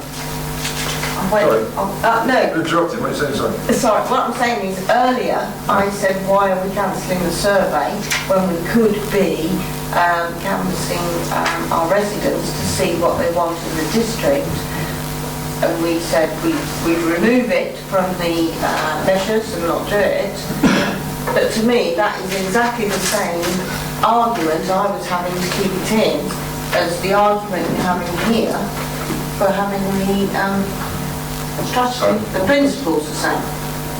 Generally, the distinction I would draw is whether the results of that survey are going to produce anything of substance and value. Carrying out a district-wide survey to lead essentially to what is quite a dispersed document, a corporate strategic plan, for an organisation which will cease to exist. It's very difficult to see how that's going to relate to anything or produce anything of lasting value.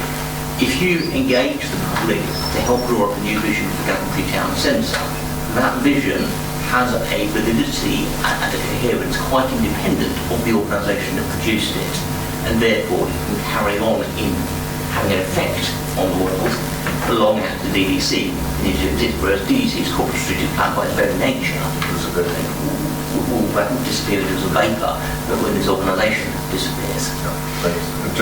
I was going to go back on that in that I am a rural ward member, so we're okay for going ahead doing a survey on the Daventry town, but the wider issue of the district, how are we seeing? I don't see the comparison there, Joe, actually, to be honest. This is about economic development in Daventry Town. Yeah. The other one's about a plan for our council when we've disappeared a year and a half. Yeah, so I'm asking what's the vision that the ward in the district have for the rural element? So you have a Daventry Town vision, will you have a rural vision? There's a number of different documents. One we have dealt with previously in this chamber, which is the Settlements Countryside Local Plan, which has a vision for the district, which wasn't subject of consultation, and just gone through the examination. And that, yes, I appreciate it, where the difficulty sometimes come with planning in a more local set. But that document will, by statute, survive in this council. It will have continued force and relevance after this council's gone. So that's a good example of something that does carry through, as I would argue, in terms of division. Quite different from organisational strategy, which is what the CSP is. Thank you. Councillor Ritchie. Thank you again, Chair, for letting me comment. I'm very kind to you, aren't Yeah, very nice. Well, I mean, let me tell you that, as some of you will know, in the last few days I have been at the LGA conference. I missed the final lunch because this was on the agenda. So did I. And it made me so happy that I wanted to come back for this particular discussion. I'm not going to remind you that what you're perhaps doing is merely accepting a motion that we put about a couple of years ago and you voted down. It was probably as well, because within these couple of years, I think that we're actually now, at least I feel, in a better position to sort of think through what the process needs to be. And where I have got a slight anxiety with the paper, no, much more than a slight anxiety with the paper, is whether we have sufficiently thought through what is the process by which we will form a new vision, or what is the process by which the residents of Daventry will together form a new vision. Because the process, I think, should be not just a means to an end. It's not an end in itself, but nevertheless, there's a value in it in terms of the way it involves people. A big difficulty with the previous vision was that there was no sense of ownership of it by the residents of Daventry. Well, I refer you to the, certainly what was the findings of the Daventry's Future project a while ago, and you just need to follow the, at that time, the correspondence columns within the, about the Daventry Express, about what people have thought about the attempts at the Mulberry development, the attempts at a canal arm, and so on. A vision will never be the vision of everybody in Daventry. There will always be many people who are going to reject, but there has got to be a process. On page 193, there's a list of 8 headings, all of which are important. But to me, I would want the starting point to be much more in terms of what does Daventry want a town centre for? What is a town centre these days? What is its nature going to be? How does it relate to the, not just to the surrounding areas that Councillor Guildford is concerned about, but to, how does this fit between Northampton and Rugby and so on? And I just feel that there are these bigger questions. I have spent quite a lot of time over the last few days talking with some of the organisations that provide, they're giving a huge amount of thought to town centres, because, the problems in Daventry are no different from the problems of countless other town centres. Some of them, their approaches have done very well, others have done very badly. And I think that we need sort of some more fundamental thinking about what Daventry is and what it means. And for that reason, I would like to see, coming back first, before we actually start and say that we're going to have a consultation, is that we always need to have a first discussion about what is going to be, how much more about what is going to be the nature of the process and how we involve people proactively, not just assuming that some of them will respond to consultations on the website or will go to the library and see a few exhibitions. Thank you, Councillor Ritchie. Councillor Morgan. Thank you, Chair. I think the next year, actually, in my paper later on, we're presenting that we're going to be showing a deficit by the end of next year. And this is the point in the agenda where we look like we start spending lots of money or foregoing income. And I would like to say, as a resources portfolio holder, we should be very much asking these questions of the portfolio holder and saying, is this money well spent? And is it going to definitely add value as a legacy to the authority that we're taking over? I think we need to ask that question very critically, as well as taking in those comments. I think we need to really robustly justify why this would be good money for us to spend at this point in time. That's point number one, really. However, having said that, as a ward member covering the town, I wouldn't like us to be in a position where we have no vision after 2021. And actually, there's an unfairness to the new unitary to pass them on a town with no vision. Because I don't think they'll have time necessarily to get themselves together to create a vision. And we have understood over the last couple of years that having a vision has helped us communicate when we're looking for investment, etc. So I think there are definitely pros and cons of spending this money now. The resource portfolio wants really good justification why we should spend it, but intuitively I feel that it is probably the right thing to do in terms of having a vision. I think Councillor Ritchie raised an interesting point about where it fits into the sequence of the towns across the unitary. You could always easily argue that we should leave it for later, and I think as we actually start entering these later meetings, we're always going to come up against those debates, aren't we? And looking almost, if you like, taking a step back from the agenda and saying, is it coherent as a whole set of papers? Because actually my initial reaction was same as Councillor Guildford's and Councillor Wilkins saying, actually early we were saying we weren't going to do something for this reason, and now we're saying we are going to do something for a reason, so we have to be consistent. Well, Chairman, that's the point, but I'm not saying I disagree with the expenditure, but I think we need to be mindful of that messaging. Finally, I wanted to raise an interesting point. You may have heard today in the media that William Hill are closing down a lot of licensed betting offices. Not surprisingly, given the regulation change around FOBTs. But interestingly, a couple of years back, you'd have said the only thing surviving in high streets is betting shops and charity shops. We've now got to the point, I actually predict this because remember I used to work with Coral, actually saying soon there will be no betting shops in the high street either. So we do need to rethink a strategy, and this is if I'm putting an coming to chair. For that reason, I do think we need to start thinking about this now, and I do support this paper. Thank you, Chair. Well, thank you for that. I think if you look at item part 6 of the conclusions, I think that exactly summarises why it's important now. If you want to add, Councillor James? No, other than the fact that we need this TCB because it will be the easiest thing in the world for us to develop the rest of Daventry, site 5, site piecemeal, something there, and we could readily find tenants for it. But it would be a mishmash, it really would. And probably you could end up losing money through it because so far, the delays that have taken place over the many, many years have saved us from committing folly, really. In hindsight. That's right, in hindsight. And the longer it goes on, things are changing and adapting so quickly. We really need to sit back and look at it as site 3, site 5.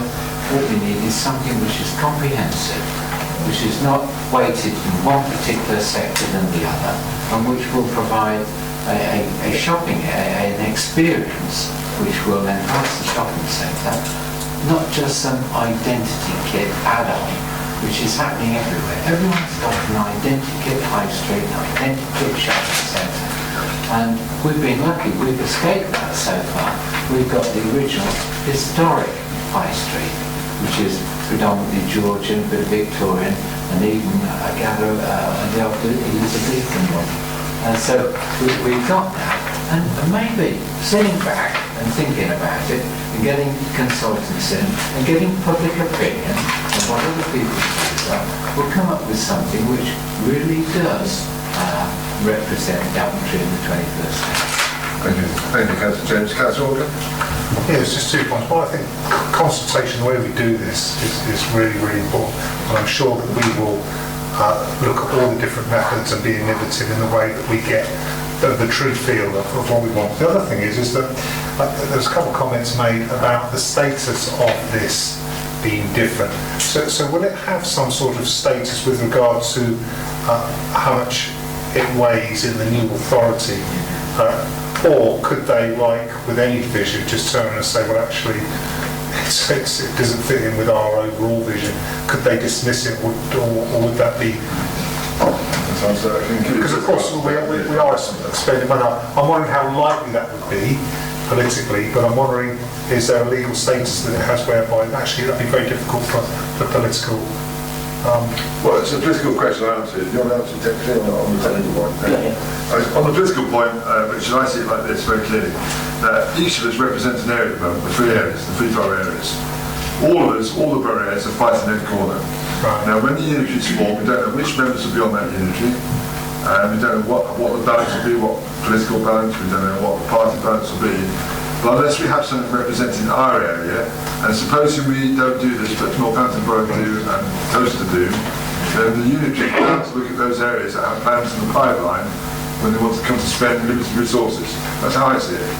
And we have a duty to represent our district residents area, and I think it would be a folly for us not to do it, for the very reason if we're not at the table, we've not got a plan there, then we'll be ignored anyway, more likely to be ignored. We may be ignored anyway, but far less likely you can have a plan there, one that makes sense. That's my position. Thank you. Thank you. Technical side too.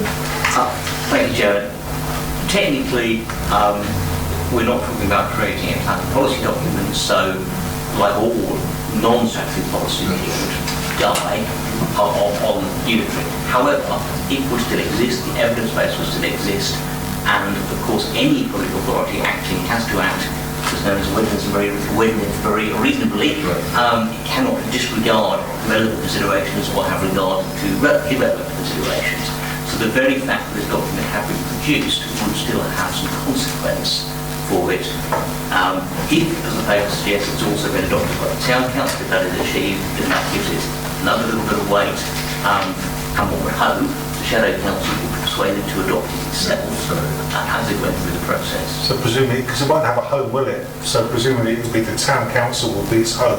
That's where the document lives, because we won't exist. Does that make sense? If we can persuade the Shadow Council to also adopt it, and that would seem a reasonable aspiration, then it would live on. It would live in both with the Town Council. Because it's attaching it to something, so it exists in some. I'm sure Northampton do exactly the same, Richard. No, absolutely. So we've got the mirror there. Yeah, no.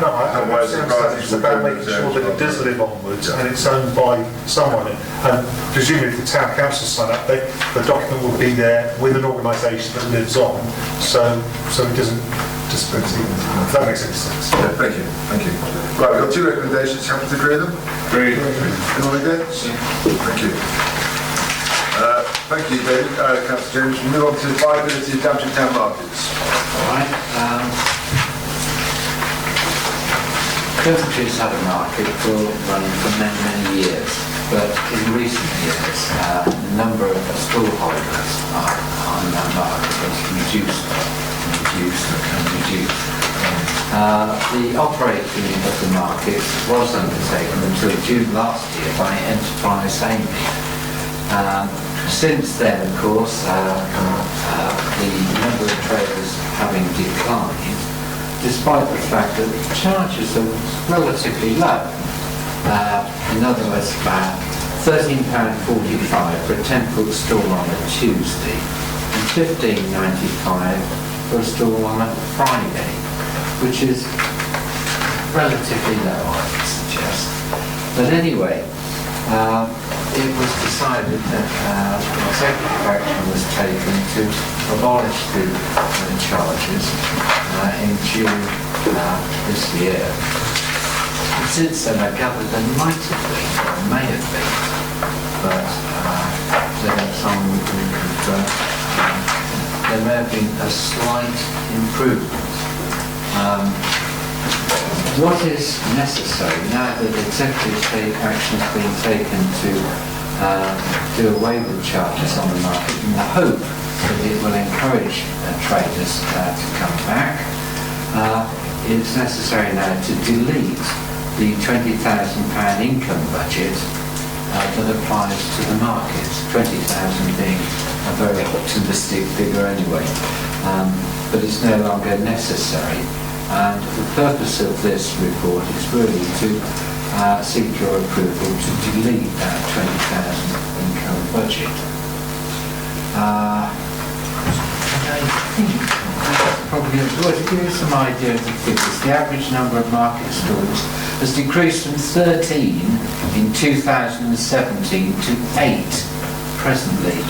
In the last year alone, it has declined by 2 on Tuesdays, from 10 to 8, and from 9 to 5 on Fridays. So there's very little there at all. All right, I'm not going to have a market here that's anything like some of the markets in Vauxhall, Nuneaton, Hinckley, anything like that. But we could certainly do better than the handful or so market traders that are now. And making the stalls free is some encouragement for those traders to return. Thank you, Councillor Morgan. Thank you, Chair. I've got a series of questions. My first one, actually, I probably felt like I should know the answers to this, but do we know and can we report the year-to-date income from the markets for this year? Number one. Number two, could it be shared with us how much income was made from the markets last year?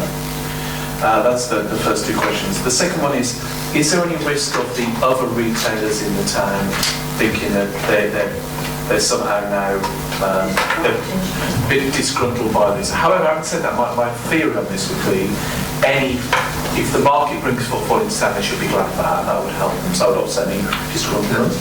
And the next question will be, have we got a strategy in place whereby we could actually bring more into the town by communicating this new status? Notwithstanding all those questions and comments, I actually do support this input. I think it's the right thing to do in terms of bringing more stability to those markets potentially. And for the amount of money coming in for us versus the benefit for the community, I think definitely the community will benefit from this and the traders. But could we answer those questions then? Actually, Councillor Ward, I'll come back a minute on those points. Councillor Oswald. Yeah, part of the point that's just been made, if I was a local trader in Daventry, and I'm not, I would be absolutely niggled that you'd be letting market traders come through. It's not a level playing field. I would really be annoyed. I mean, you've got a very successful, probably the most successful market stall is the fruit and veg one, the one near the top of North Street, which is hard to compete with in Daventry, but there is competition in Daventry.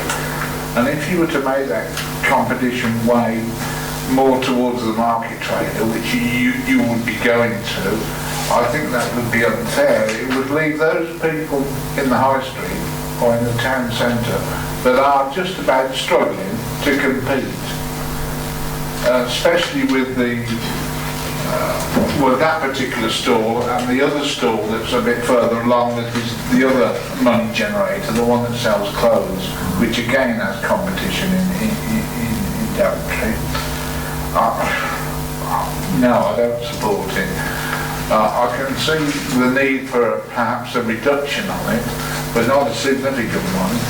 Like it said already, the amount is low enough already. I think 20 quid is not unreasonable to have a market stall. So no, I don't support it. I don't think it would benefit the other traders. I think you'll get more market people turn up, definitely, to the detriment of your town centre. So no, I don't support it. That's your opinion, Steve. Thank you, Steve. Councillor Randall. Yes, thank you. Yeah, just picking up what Steve said, I've actually spoke to a couple of shopkeepers and they were quite disgruntled about this because they said, well, what reduction have we got? We've got a high street that's closed off. Sometimes there's only 2 traders in the street. So people don't come to our shops often on a Tuesday and Friday because especially if it's a quick sort of pull up and pull back out again. So they were quite disgruntled, about them receiving it for free when it already disrupts them. But then I was thinking about it, and I'm thinking, well, if it's free and you just put up your, because they put up their own store, does that mean that then the shopkeeper could have a tabletop at the front of their shop and perhaps sell their stuff outside of their shop? Does that mean that members of the public can just go along there and set up a stall? And then does that mean charities can go up and set a stall? But then I thought, but then how does that work? What's the risk assessment on all that as well? If you haven't got anybody running and collecting the money, how does that, if there's an accident or something, how does that work?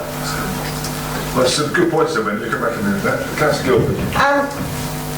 I haven't made my mind up on this yet, to be honest. I'm listening to the debate. I can see the benefit of having 3 stalls. It may bring in additional footfall, not football.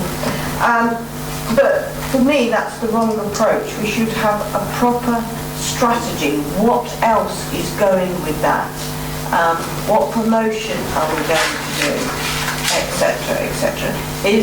To the extent, and we've talked about this before, should the market be moved? We should be looking at it with innovation and the bigger picture, or just cutting our losses. You say we'll lose the income. There is a cost to running that market, so that's a subsidy now. So I want to know how much it's costing us to run a market. Okay, just want to point out to me, if you look at the bottom of 4.1 there, the standard current charges of £13.45 the 10-foot store on Tuesday and £15.95 on Friday. That's the level we're talking about. Councillor Hills. Thank you. One thing we must never forget, that we are a market town. That's what we are. Daventry is a market town. Now, the previous item, we agreed that we would have a strategy and a vision for the town centre, which is very, very important. Now, I believe originally the market did bring in footfall. Personally, I'm concerned now that the amount of footfall that it brings in with the stalls and the number of stalls that are dropping is nowhere near as high as I would like to see. Town centres and shops are struggling, and that does have an effect on market traders as well in certain areas. But I believe one of the things that has meant that the market has not been as good as it could be over the last few years, I believe, is that where it's placed. I don't believe that the high street is the best place for the market. I believe that a lot of our traders do see it as competition. And I think it would be an idea that when we talk about the town centre vision and consultation, we put something in there about the market and where that should be and what we're looking at, and let the public decide on that, because I do talk to market traders because we use the market quite a bit. I do talk to some of the traders, and I do talk to some of the public on this. And quite frankly, there is a feeling that it's not in the right place. And the traders, some of the traders, see it as competition because it's outside their shops. Thank you, Councillor Hills. I'm going to have 2 more speakers before I let Councillor James come back as the portfolio holder. Councillor Walker? Yeah, it was just, there seems to be some assumptions here about that it's likely to continue to fail if we continue with charges, and that it's more likely that people will come if we don't charge. I don't know where that evidence comes from. The other thing is about the traders themselves. Is this something they've requested? So do we actually understand why people aren't trading there? It appears to be that this is a sort of a finger in the air job. Is it the charges? If it is the charges, then I understand the logic of the policy. If it isn't the charges, then I don't know what we've withdrawn them for. Okay. That's a couple of questions then, Councillor Gilbert. That's the point I was trying to get across, that we need to have a vision and understanding why charges are being withdrawn. But could we have a second recommendation or something that it be in, Daventry Town and Daventry Market are one and the same. So we should be looking to see what the vision of the market is as part of the Daventry Town vision. Okay, Joe, thank you for that. Councillor Morgan? Thank you, Chair. As a Conservative, competition doesn't trouble me, actually. Yeah. And I think we should encourage that. And I don't really care if... actually, take the fruit and vegetable shop, actually. That's not competing with anybody in terms of what it's sitting outside of. I don't not go into Campbell's or get my haircut because the vegetable store's outside. I think there's a bigger issue, actually, around fresh fruit and veg availability. You know, we've seen things like the obesity and the National Food Strategy we've spoken about last week. Lots of high streets now are deserts when it comes to food.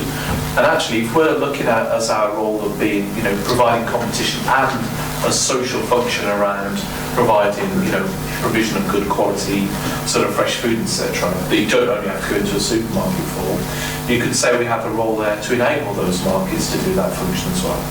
I think for me the main concern is really comes to back to the strategic level. Where does that fit in strategically? And also, if we are going to take the opportunity to withdraw the charges to the markets, which of course is all about their profitability ultimately, we should actually go one step further and say, let's actively promote the fact there's no fee there and bring in more competition into the town, which could benefit the people of the town as well.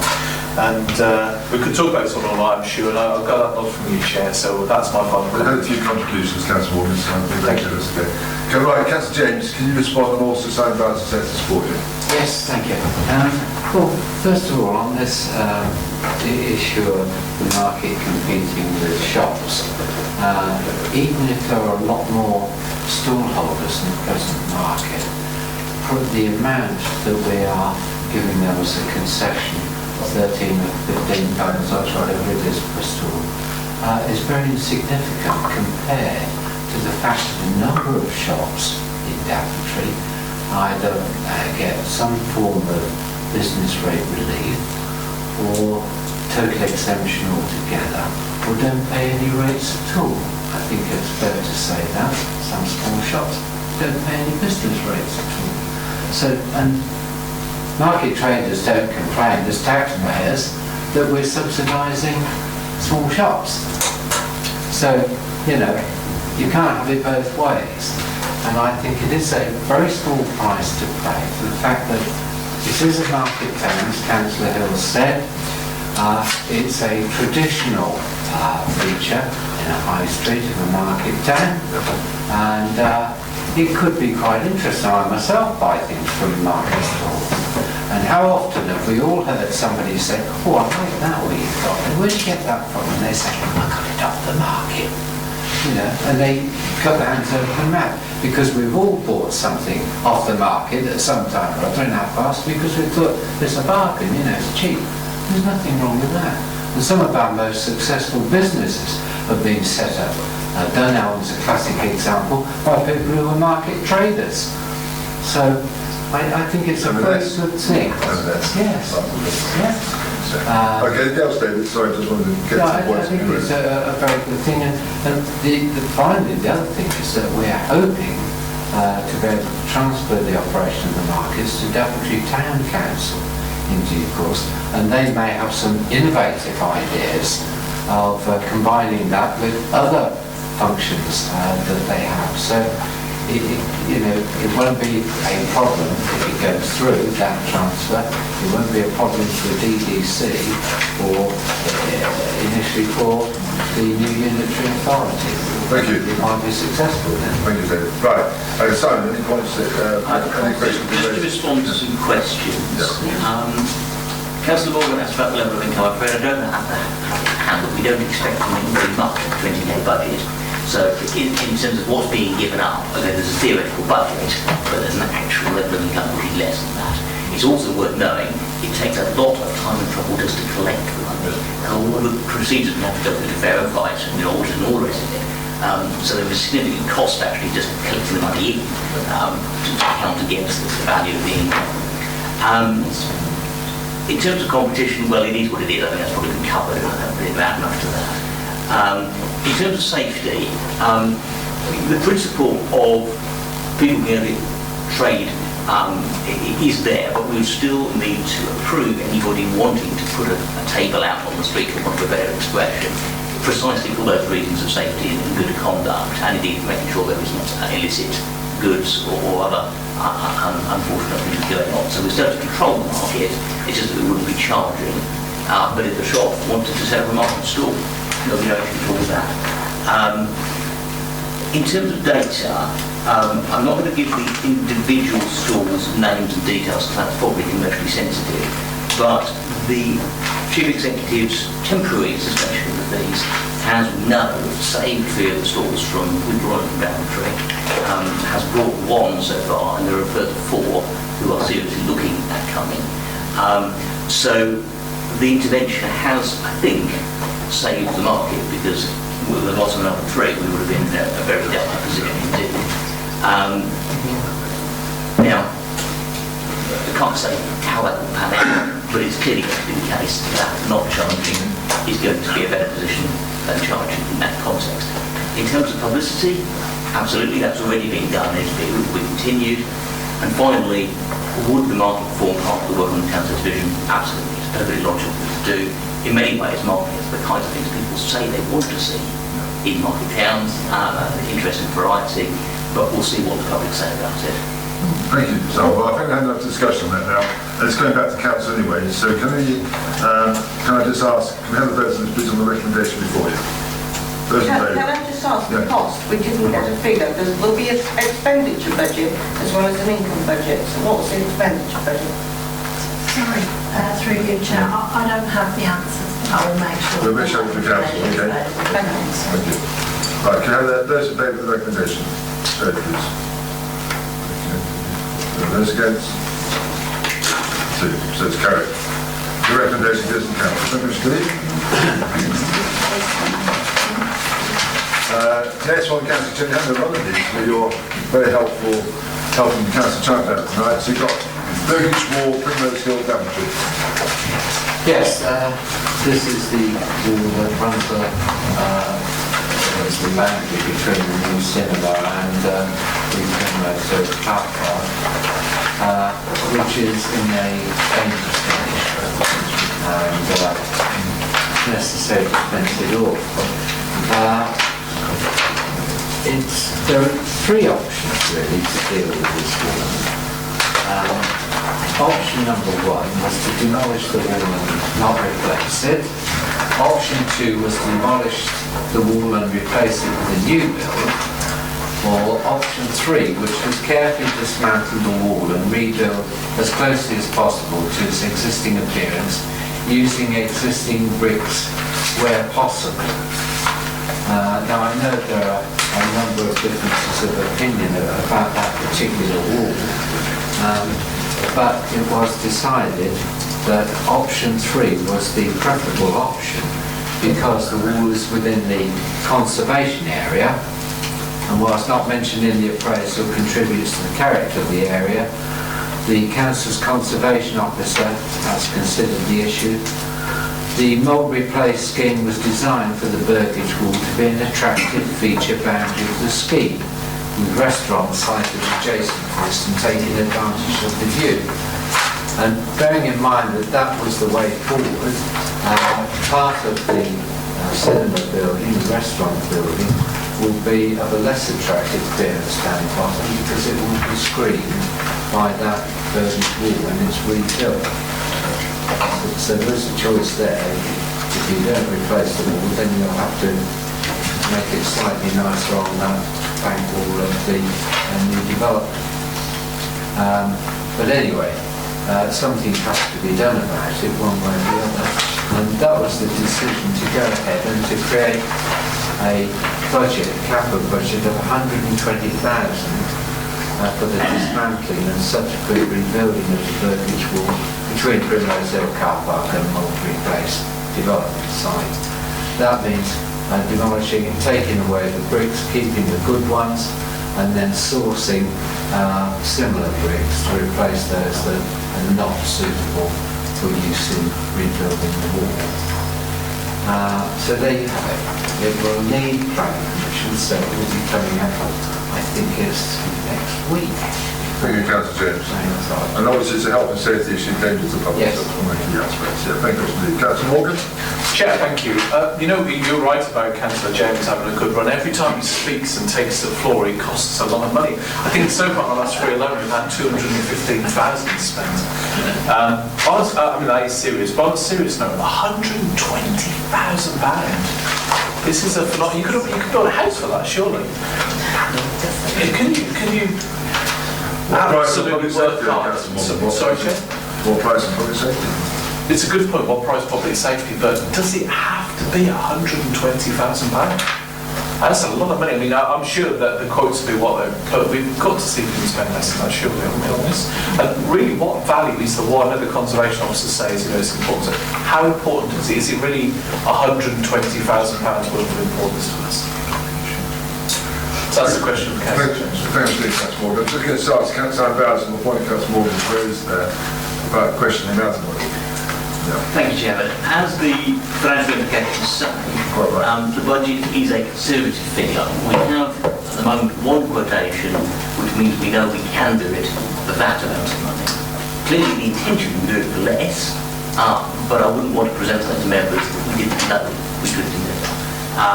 Yes, I agree, it does seem like a lot of money. Obviously, given what is likely to be required by the committee, but we'll see. There is a limit on our choices here, because taking it all apart carefully, sort of brushing off the bricks and setting and all the rest of it, it is an expensive process. It's not like just knocking up a wall and modern bricks. So, to some degree, we're in the hands of the planning process as to whether that's the right thing to do. Because the members here can take a different view, and we'll see if that's what Council decides. One thing I would just like to take the opportunity to say, if I can, is the report refers to reinstatement by spring 2020. Yes. I ought to bring to the committee's attention that we've had an internal discussion actually this morning about the safe operation of the Mulberry Place development, and in that discussion I think we've concluded that it's probably going to be better to delay the reinstatement, because it will allow us to do the servicing, fitting out of the restaurant units without interfering with Wilmot Dixon's completion of his landscaping works, which in terms of our health and safety obligations for construction is a desirable course of action. So if you have in your mind spring 2021 and not spring 2020. 2021, okay. And that's still, we're still advice at that stage. Yes. Very much indeed. So you did your job, Councillor Morgan, your financial hat, and I realise that, so that's good. Thank you. Thanks, Steve. We've got Councillor Morgan next. Yeah, so yeah, it is a lot of money. That point being raised. The other thing that struck me is that we're going to try and build the same wall, but if we can't, we'll have to get bricks from somewhere else. So it might not be the same wall, but it will just look like the same wall. And you see, the problem is I don't live in Daventry. I don't know how important that wall is, but I think that is a lot of money. And I'm thinking about all the community projects that we try to work with for far less than 120,000. And I know that's a very crude way of doing it, but I'm thinking you're not even going to get the same wall back. And so that's why this is public money. Do we know what the public appetite is on this? Do they particularly love the wall and they want it saved, or is this something that we've decided to do? I would like to have a bit of information. Perhaps some of the local councillors can actually do that, because if it's really important to the community, I think that maybe it's worth it. But if people don't express a view on it, it's one person saying that this is important, then that's a lot of public money. Thank you, Councillor. It's fair questions, Richard. Councillor Reynolds, the local member? It is a lot of money, and to answer your question, there's a lot of strong feeling from the older community, would you say, because obviously there is a lot of anger out there that their old grammar school has been knocked down. There's been lots and lots on social media, so I think that the feeling is there, anything that can be saved and preserved, that they've still got those memories attached to some bricks, just to say, it's a memory thing, but obviously for the newer people who have come to town, it's not going to, old town memories, and I don't suppose they're really bothered whether that wall gets what bricks are used. But it would be the old Daventarians that hold that quarry. It's a memorial wall. It is in a conservation area, and it's just something old that needs to be preserved. And if not all, I'm thinking that maybe, depending on how many bricks are used, they could have something that looks quite nice. It doesn't have to be exactly the same wall in exactly the same place. It could be something, I don't know, the bricks could be used to make a smaller wall, but something that's an attractive looking wall, or old bricks on top of a new wall. I don't know, but something. That's a very balanced answer, Councillor Reynolds, thank you. Councillor Gilbert. Yes, so this is the new development that we're doing now, and the saying came to mind for me, do not spoil the ship for a name of the tar. You referred to it earlier that it's part of making it visually nice and promoting the development, but it is an awful lot of money. So could a section of it be kept and something else put there in place, or could we have seen a paper that gave us options of what could be done there, so that we could look at relevant prices, because it's an awful lot of money. Okay, what's up? Vince wants to go on that one. I think we have to remember why we're even looking at this, because as far as the non-replaced development is concerned, the best thing that could have happened to that wall if it just stayed there and we did nothing to it. But the driver for this is not about the non-replaced development. The driver for this is that wall is in a dangerous condition. So whatever happens, you're into doing something. And what the report is trying to highlight are the three possibilities, really. And all of them will involve demolition. That's an absolute certainty. And the other two options, basically, that are most favourable, and the most favourable is option 3, which is the most expensive. I do know a few things about bricks. I've been around for quite a long time. I think what you might end up with here, given they are more than likely, I know the other thing, coming back to your point, Wendy, not all the bricks are that old. No, because the walls have been patched and repaired over the years, so it's not like they're all one brick, and it's a relatively simple matter to say, well, let's not build it 6 foot high, let's build it 5 foot high, and we'll accept that the wastage will cover that it works. Now, if they end up having to have bricks made, which is a possibility here, to match the original, if that's what the planning team want and what the planning committee want to decide, then I think you could look at upwards of 120,000 if I'm perfectly honest. What we've got, I think, is already a top-end price for doing a reasonable job, using as many of the existing bricks as possible and getting as close a match as possible. So I think we have to remember where we start from this. This is not a driver that we need to do something in this wall to make the site more beautiful. It's about the health and safety of it, and we've got to take them all down. And then what we need to do as a responsible owner of a piece of architecture in the conservation area, what we should be doing and what example we should be setting to the people out there who are arguing with our team all the time that we should be doing things at quite an expensive level. It's a tricky one, this, I have to say, because you could take it down, you could build a perfectly good wall in its place, but it wouldn't look the same as the one we've got at the moment. It wouldn't be made of these quite old bricks in some parts and relatively new areas. Thank you. It's something you want to say anything to that? Chairman, I was just going to say that in any event, there will be a proper meeting of the planning committee next week. Maybe the council is going to touch on this. And if the planning committee gives permission to demolish and imposes conditions requiring us to rebuild it, then there is actually very little choice in the matter. So whatever this committee decides, the planning committee will sort of have the final say. Thanks, Simon. Chairman of the planning committee, Councillor Osborne. I was going to make pretty well that point. I wouldn't want to prejudge what I will say and do at the planning committee. But should that wall belong to somebody private, and the same thing was happening, and it's a different application, I'm not looking at that application, I'm looking at somebody else owning the wall, we will expect that wall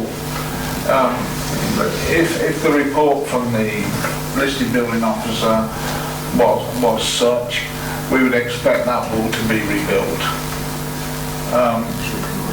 So I would have thought the ownership shouldn't make any difference. It's the historic part of it. The wall should be rebuilt, whoever owns it. And I don't want, in saying that, I don't want to prejudge the application next week. Thank you, Councillor Osborne. Thank you, Councillor Ritchie. I'm concerned, Chair, that we, the council, have at this stage made an application that will go to the planning committee next week. I would have liked more time. I don't know if there have been discussions with the Daventry History Society that have done quite a lot of work over trying to map out what, Daventry of medieval or later times actually looked like. What were the dimensions and boundaries of the plots and so on of the houses that are now along the High Street?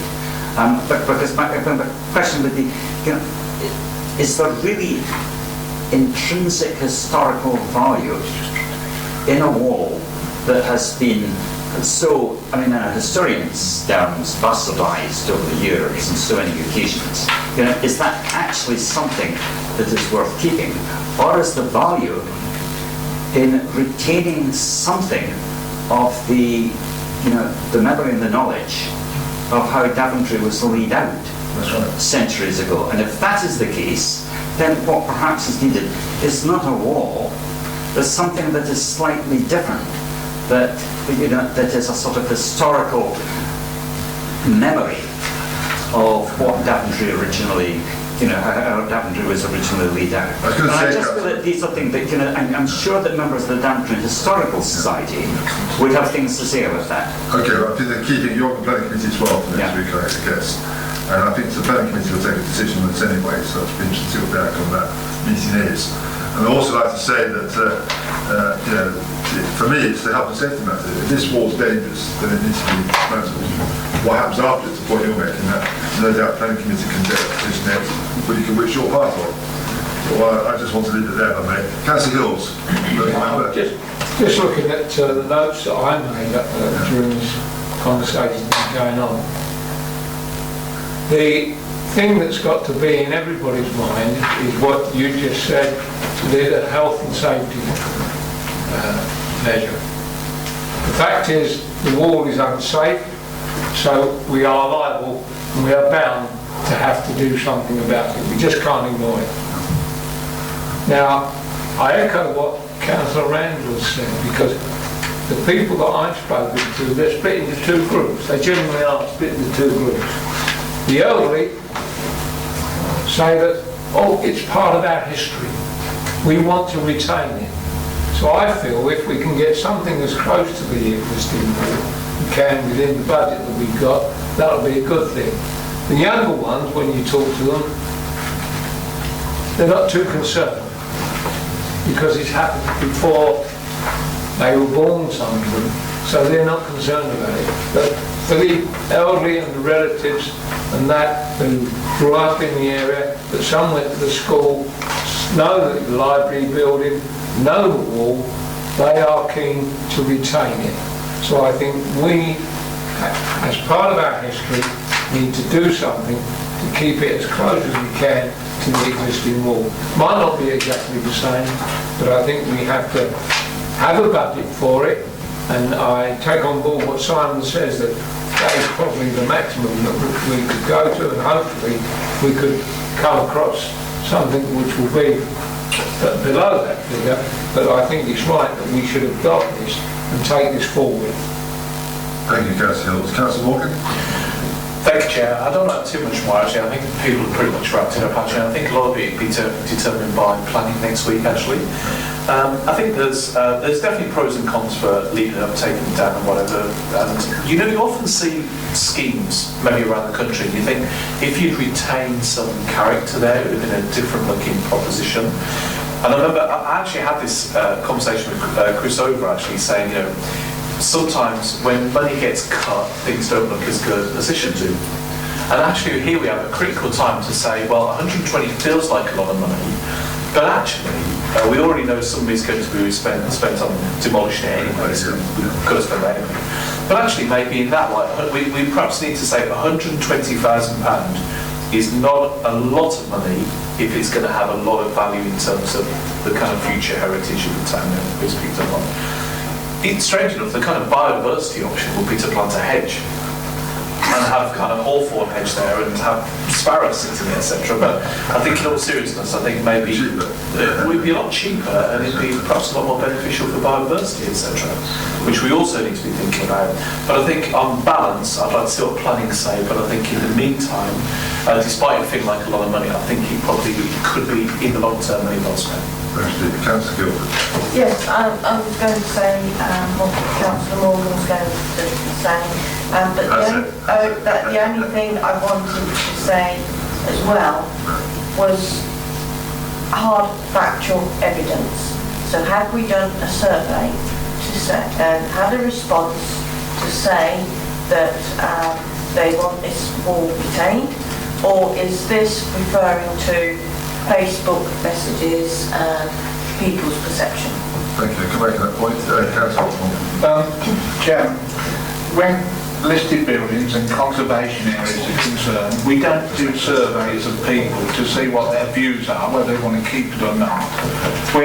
We employ officers whose job it is to look after these buildings, to look after this conservation area, and we pay them quite a good amount to be able to do that. That's why they express their views on professional views. Their professional views, and they're there to conserve the thing for England. That's what they're there to do, not what majority of people think. So I'm sorry, I'm not in support of what the majority of people think. So the views will come through from the conservation area, from the conservation officer of what they think should be conserved. They are the views that I'm sure the planning committee will look at. It's difficult to wear two hats where you're talking about having a budget for doing something, and then next week no,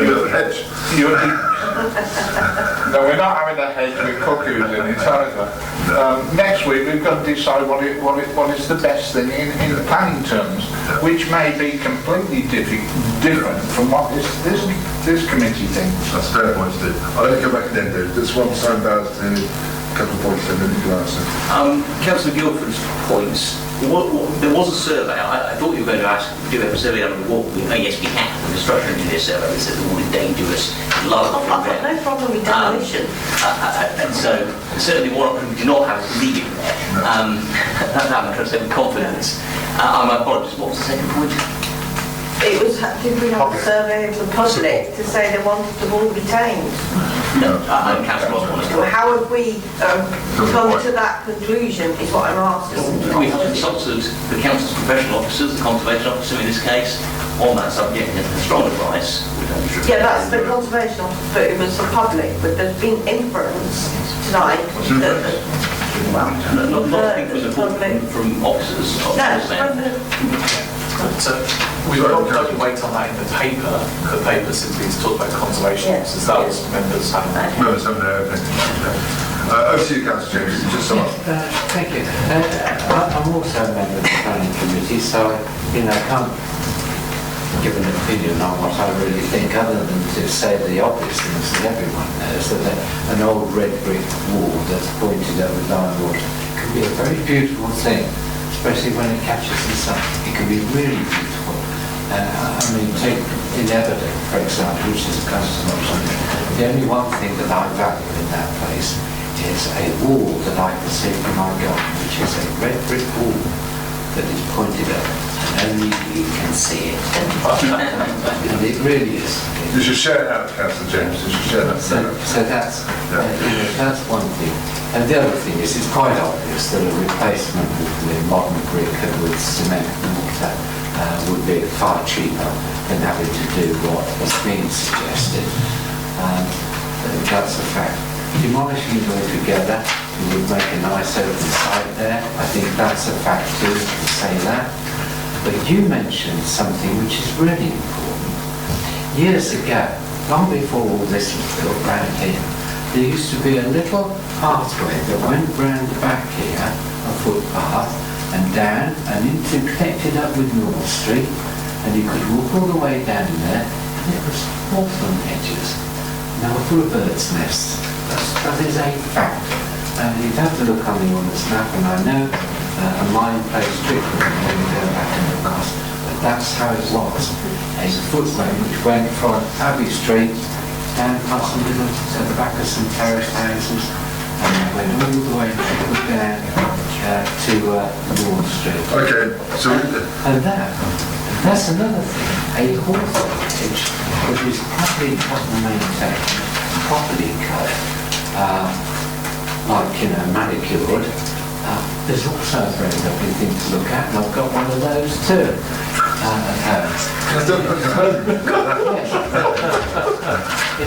We're conscious. So that is a very good suggestion. You're supporting the recommendation, though? Yes, I'm happy. Right, can we agree the recommendation, members? Yes. Anyone against? Okay, thank you. I'm conscious of the time. We've got from 9:10. We've got fit-hour rule, obviously 9:15, so I'm going to ask the committee now. Do you want to continue the meeting? Yes. Continue. Thank you, Steve. Anyone against that idea? No? Thank you. Right, Councillor James, continuing on. Potential transfer of services and assets to Daventry Town Council. Yeah. For some months past, we've been in discussions with Daventry Town Council regarding the possible transfer of services from the district to the town council. I suppose really this comes about as a result of our possible move into a unitary authority, and Daventry Town Council would like to be in the same position as mere parish councils in the area that have taken on devolved services have been devolved to them. And you bear this in mind that in the new unitary authority, half of the population will live in Northampton, and the other half of Daventry district live in the rural areas, as does half of Towcester, South North district live in the rural areas. You can understand why Daventry Town Council needs to take ownership and inputs of some services to give it a sense of being, and also to protect its own area and to enhance, if possible, some of those services. Perfectly acceptable, and I think one can go along with that. So as a consequence of all that, two lists were drawn up of services, and they're shown on pages 208, 209 and 10. One is list A, which is a list of services that can be considered for transfer to the council, with a little bit of cherry picking in Schedule A, as it were, Schedule A 1, 2, 3, 4. Schedule B is a list of services which have been put forward by the district for possible transfer, but there can be no cherry picking. You either take them, the town council either takes them all in one package or none at all of Schedule B. So there's an element of flexibility in Schedule A. Now, as a result of those discussions ongoing, the town council has decided that it would like to take on the whole of the services and assets in Schedule A and Schedule B, without any exceptions. So on those particular schedules, you'll see the way in which it is proposed to be done. Some by freehold transfer, some by agency agreement, some with leasehold, and some with a moral agreement. But nevertheless, it could work out to the satisfaction of both sides. Obviously, the Daventry Town Council will need to carry out due diligence to see that it is feasible, viable from their point of view. But that is what we are recommending that we seek approval for an approach to the potential transfer of local services and assets to Daventry Town Council as set out in the various schedules. There is a final on the recommendation itself, 5B, the equipment for open spaces capital budget shall cease to exist from 1st of April 2020 with 10,000 per year instead being allocated to, it says county parks there, I think that means country parks, and 25,000 to the voluntary community sector capital grant budget. But it is, there are some highly detailed technical things in there that it's not really possible for me to go through. That's fine. They're taking up an awful lot of time to do that. Thank you. Thank you, Lisa.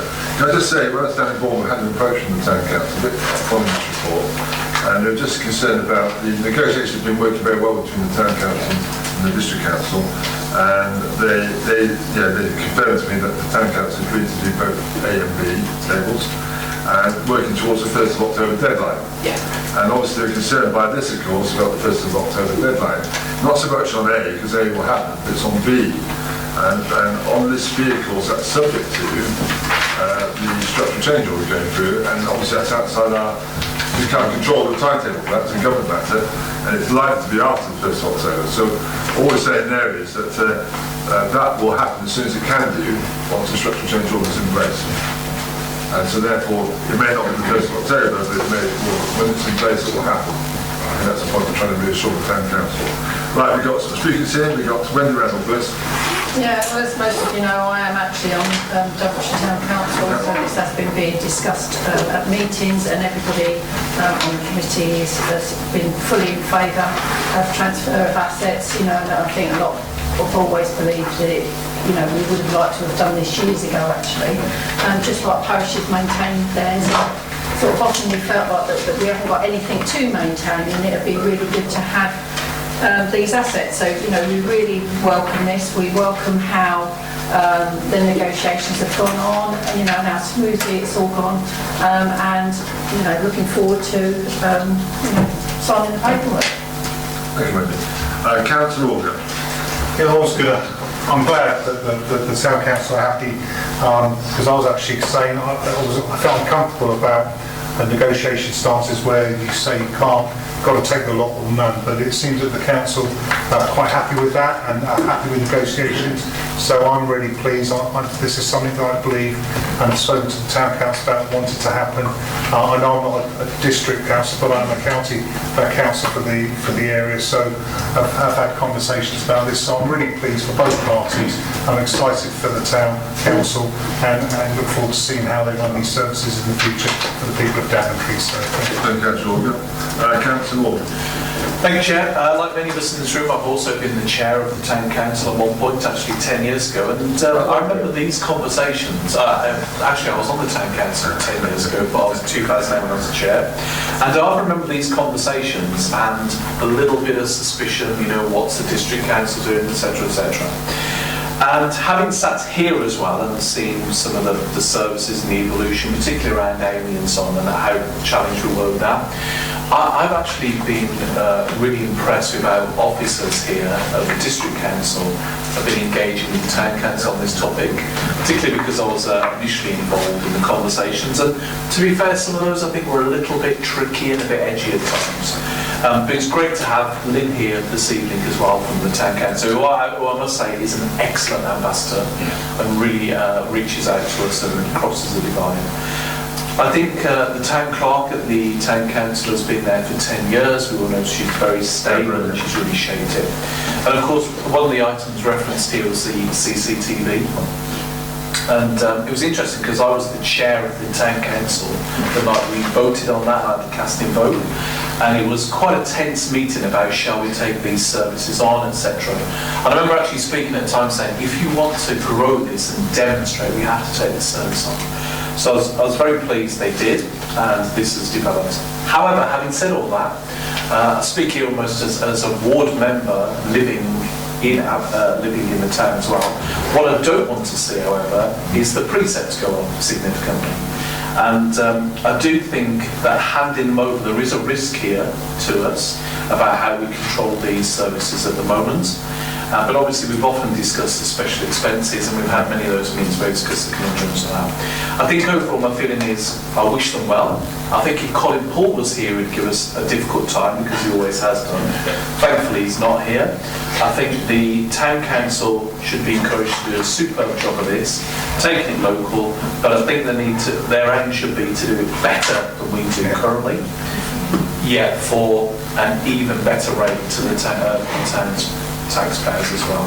And going down a couple of years' time, I think many of us, particularly who live in the town, do not want to see higher taxes as a result of the town council taking over.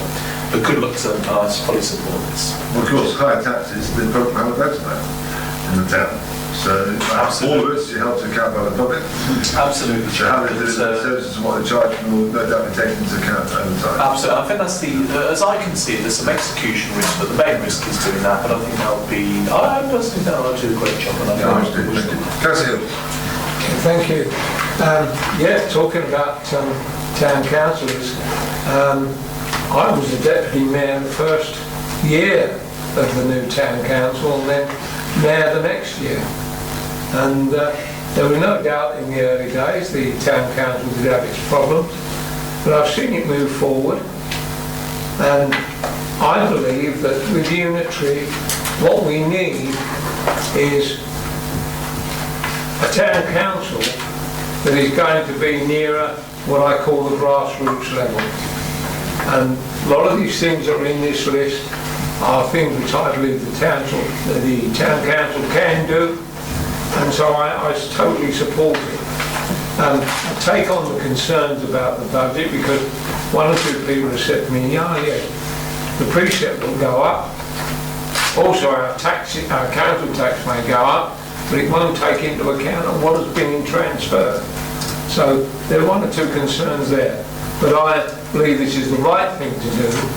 It needs representation, as I say, and I quote, at grassroots level, and I think that is where the town council has got an important role to play. I've seen it move forward since the early days, and yes, there were concerns, and there were fallouts and things like that. I think we're past that now, and I think that we can move forward, we can negotiate with them, and I hope that we reach a satisfactory conclusion, because that means we reach satisfaction to help our residents within the town area. Thank you, Councillor Hill. Councillor Gilbert. Okay, I fully support this, glad to see this is happening. Disagree with Councillor Alder's comment about the negotiating stance at the beginning, because sometimes if you split a group of assets, you then have retention of the liability. Want to know if there is anything retained that's impacted on the council here at Daventry PDC, and also, for example, the Daventry markets is there, which is transferring, which we said we're going to consult on as part of the Daventry Town vision. We're hoping to leave with this legacy of a vision going forward for Daventry Town. I presume with the assets transferring, Daventry Town will be involved with us in working on that vision, because they'll be retaining some of the assets. Politically, we're out with that. Yes, Chairman. The report on the markets, the town division refers to the important role the EPC will play in that process. Yeah. From my point of view, I'm a great believer in localism, so therefore, not only the town council got publicity, it's parishes as well. So parishes have got things they want to take over from us, they can also put their bids in. As mentioned, the recent parish council forum, across the whole half-yearly forum. So it's not just the town council, but in this case, the biggest parish is the town council. And I'm very pleased to see that local accountability will be there. And I think when you have that local accountability, you get better service for the residents, because the eyes on the ball, and in the bigger entity, of course, you're further away and they won't have the same focus. I think it's very good news. And any parish that you don't want to take on services, I would also, if it works out and you do it, then maybe we should look at that carefully as well. Are you happy to set the record for history? Thank you. I don't think you're prepared tonight, it's taking time, but this is what's important. We're going to go through the agenda to the council. So we have to get through this stage first. Right, the next one, which I think is your last one, Councillor James, is the Daventry Portsmouth cycle track. Yes, for many years it's been an aspiration to have a cycle track. No, Councillor. Sorry, Councillor. To have a cycle track between Braunston and Daventry. And finally, we're getting there at long last. If all goes well, this goes through, we could see that completion of that track sometime before the end of the next financial year. So, you know what seemed a pipe dream a long time ago is now becoming a reality. The purpose of the report is to ask for a recommendation that a capital budget of 730,000 for the Daventry Braunston cycle track be created, funded from the appropriate entry in the SIL programme. And secondly, that the council may enter into an arrangement with Christchurch, Oxford, for use of the land for the cycle track as set out in the report. We have reached, heads of terms have been reached with Christchurch. The main points are that from entry into force of the agreement, the public has the right to walk and cycle over the land in question, and the council will have the right to construct the cycle track. So the council will pay 5,000 towards Christchurch costs, including paying compensation to its agricultural tenant, the land loss, etc. I don't think there are any points. There is a figure there, figure 1, which shows the length of the track. It shows how it goes, the different sections up through Middlemore and then up finally towards Braunston. Those different sections there. It will be a bound track in places and a bound track in most places, I think. And it will run along the top of the deep cutting, which is towards the end of after Farnborough Drive. Yeah. This has been around a long time actually, James. I mean, this was talked about years and years ago, so it's very nice to see it come to fruition. A long last. Because it's supported that. Yeah. Okay, thank you very much indeed. Councillor Morgan. Thank you, Chair. I'm absolutely delighted about this. I fully support it. In actual fact, it ticks so many boxes, doesn't it, about connectivity, health, all the rest of it. And actually, when you think about the town and actually how you get to the villages by some other method of transport other than car, unless I'm wrong here, there aren't that many of them actually. But this one does really create an interesting corridor right here from the town to the village. And if you go on then, you could actually say it's quite possible to get with canals and cycle paths, etc., from something like the centre of the town here right out to somewhere like Napton, etc. That's a pretty compelling route then, isn't it, for health and leisure and so on. So it's great, and well done for getting it here, and I'm really looking forward to it being realised and fully supported. You're using it, weren't you? Certainly will, actually. Yes. Yeah, Councillor Ritchie. Thanks, Chair. I'm moderately pleased. That's very positive. Well, there are questions I know that I will face. There are questions I know that I will face from people in Middlemore and elsewhere. I think it's great that we make it slightly easier for people who want to cycle from Daventry to Braunston. It would be nice if it was a sort of commuter route for people who are in Braunston that can come into Daventry by bike. That's going to be a hell of a lot more difficult. For those of you who know the Spa, the climb from the end of the canal tunnel up the zigzag, then up around the side to the highest point, at the top of Middlemore, is very, very considerable. You'll be aware that the original plan that was envisaged was to use the route of the old railway line through the cutting, which means that it's quite a, the climb will be quite a lot less. Railway lines into what steep hills, and so that rather than needing to descend all the way quite abruptly down to the end of the canal, there would be the long sweep that would take you back towards Braunston and back towards the A45. Now, I noticed that in the report it says that, okay, that in that section of cutting, there are drainage issues. Well, in spite of there being drainage issues, for decades it was possible to have a railway line running through it, and therefore some want to know if a railway line could run through the cutting, why can't bikes? The question is raised about personal safety. Well, you know, okay, it's a path out in the countryside. I don't see why the personal safety issues are any different from the far side of the path around the country park. There is a widespread conception that this has not gone forwards because of issues of the ownership of the land around about the cutting and the railway line. And if that is the real reason, I would prefer it that the council was absolutely straight and said, because somebody would not sell the land, I'm afraid that we need to have cyclists that will climb up to the top of the hill, and they will have a long push for their bikes if they want to come back from Bronson into Daventry. On that point, Sam, could you answer that? Sure. Thank you, Chairman. Yeah.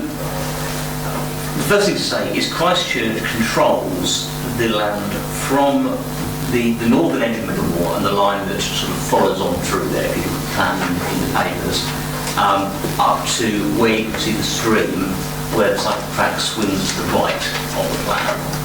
Okay?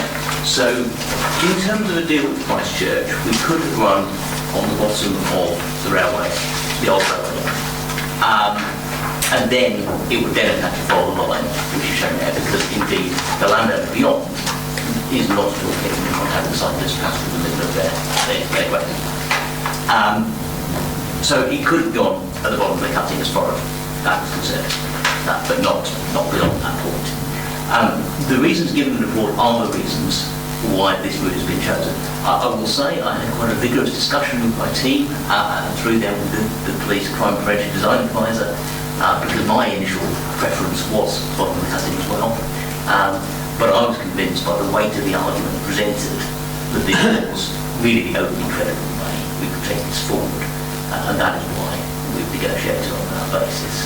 And the point Councillor Richard makes about cyclists find it very difficult potentially.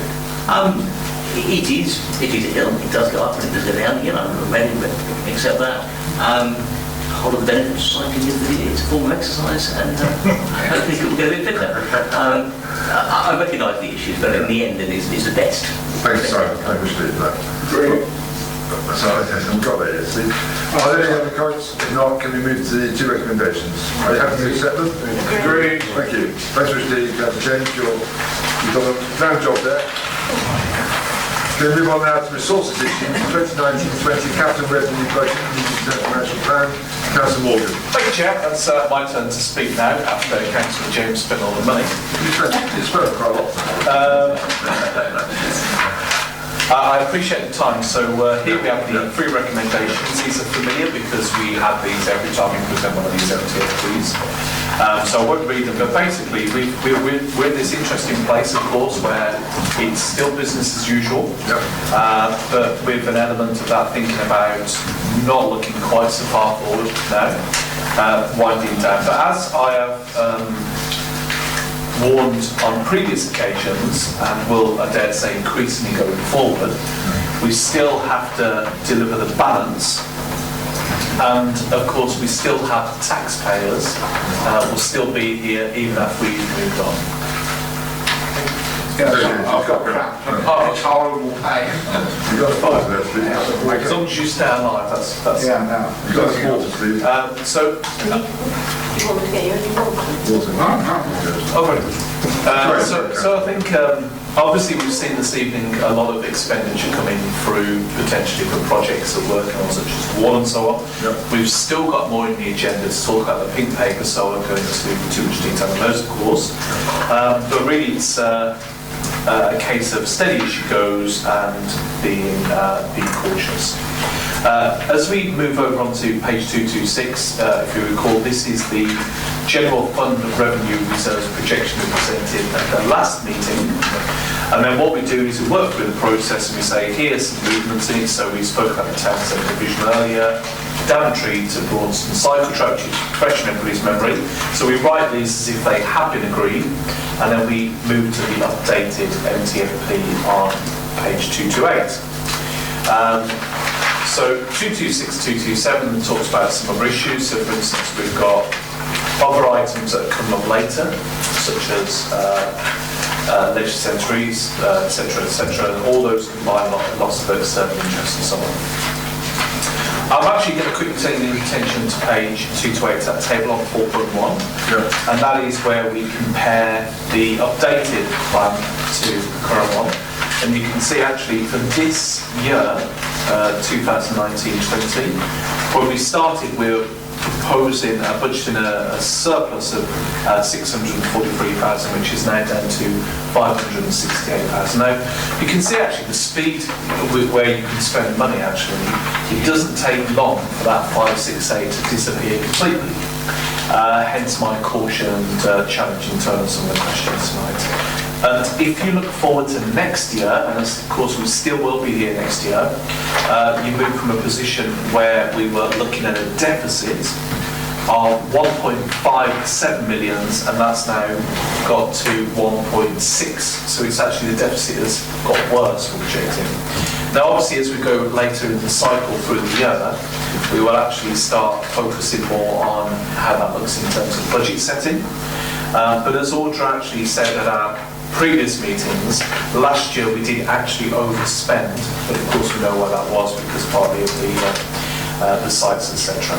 So I want to draw that to your attention. So we do need to be focused and be careful, and when we have discussions on spending 120,000, well, we do need to scrutinise them.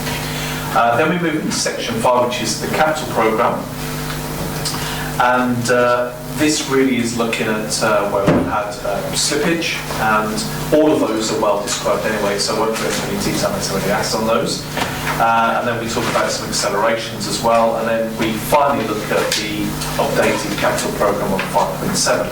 A couple of the items there, 5.5, are things we've already spoken about this evening. Of course, that came from SIL, the Braunston cycle track, and then the Abbey telephone system as well, which you've spoken about before. We've also spoken about the wall this evening, so as you're working through this, you kind of assume that we've had these discussions already, so there's no surprises in there. It still gives, in terms of section 5, capital programme 21 million this year, and a lot of work from officers to get us through that programme. Really, I think the main point is it's business as usual, but while looking forward, we've got a deficit situation for next year, so we need to focus our minds. And as we go throughout the year, look at our budgeting, we'll be focusing a little bit more on what we can do about that. Chair, that's all from me this evening. Unless anyone's got any questions, I'd like to put. Thank you, Steve, Councillor. I have to say also, I mentioned Ed Cook earlier, that when I was down in Bournemouth, also had fantastic grades for 1.1 officer. So, very highly regarded. Not surprisingly, Chair keeps us on the straight now. Well, it keeps you on the straight now, yes, that's good to hear. And I do very much enjoy our meetings together to prepare and go through the agenda. Sure, you're very prompt and timely and fresh that day. That's great. Okay, excellent. Right, open the debate, or are you happy to accept the 3 recommendations? Agreed. Agreed. Thank you, Mr. Dean. Now, the press on the board, they have to leave and go into private session. Very nice to see you. Good night. Good night. At least you get off a bit earlier.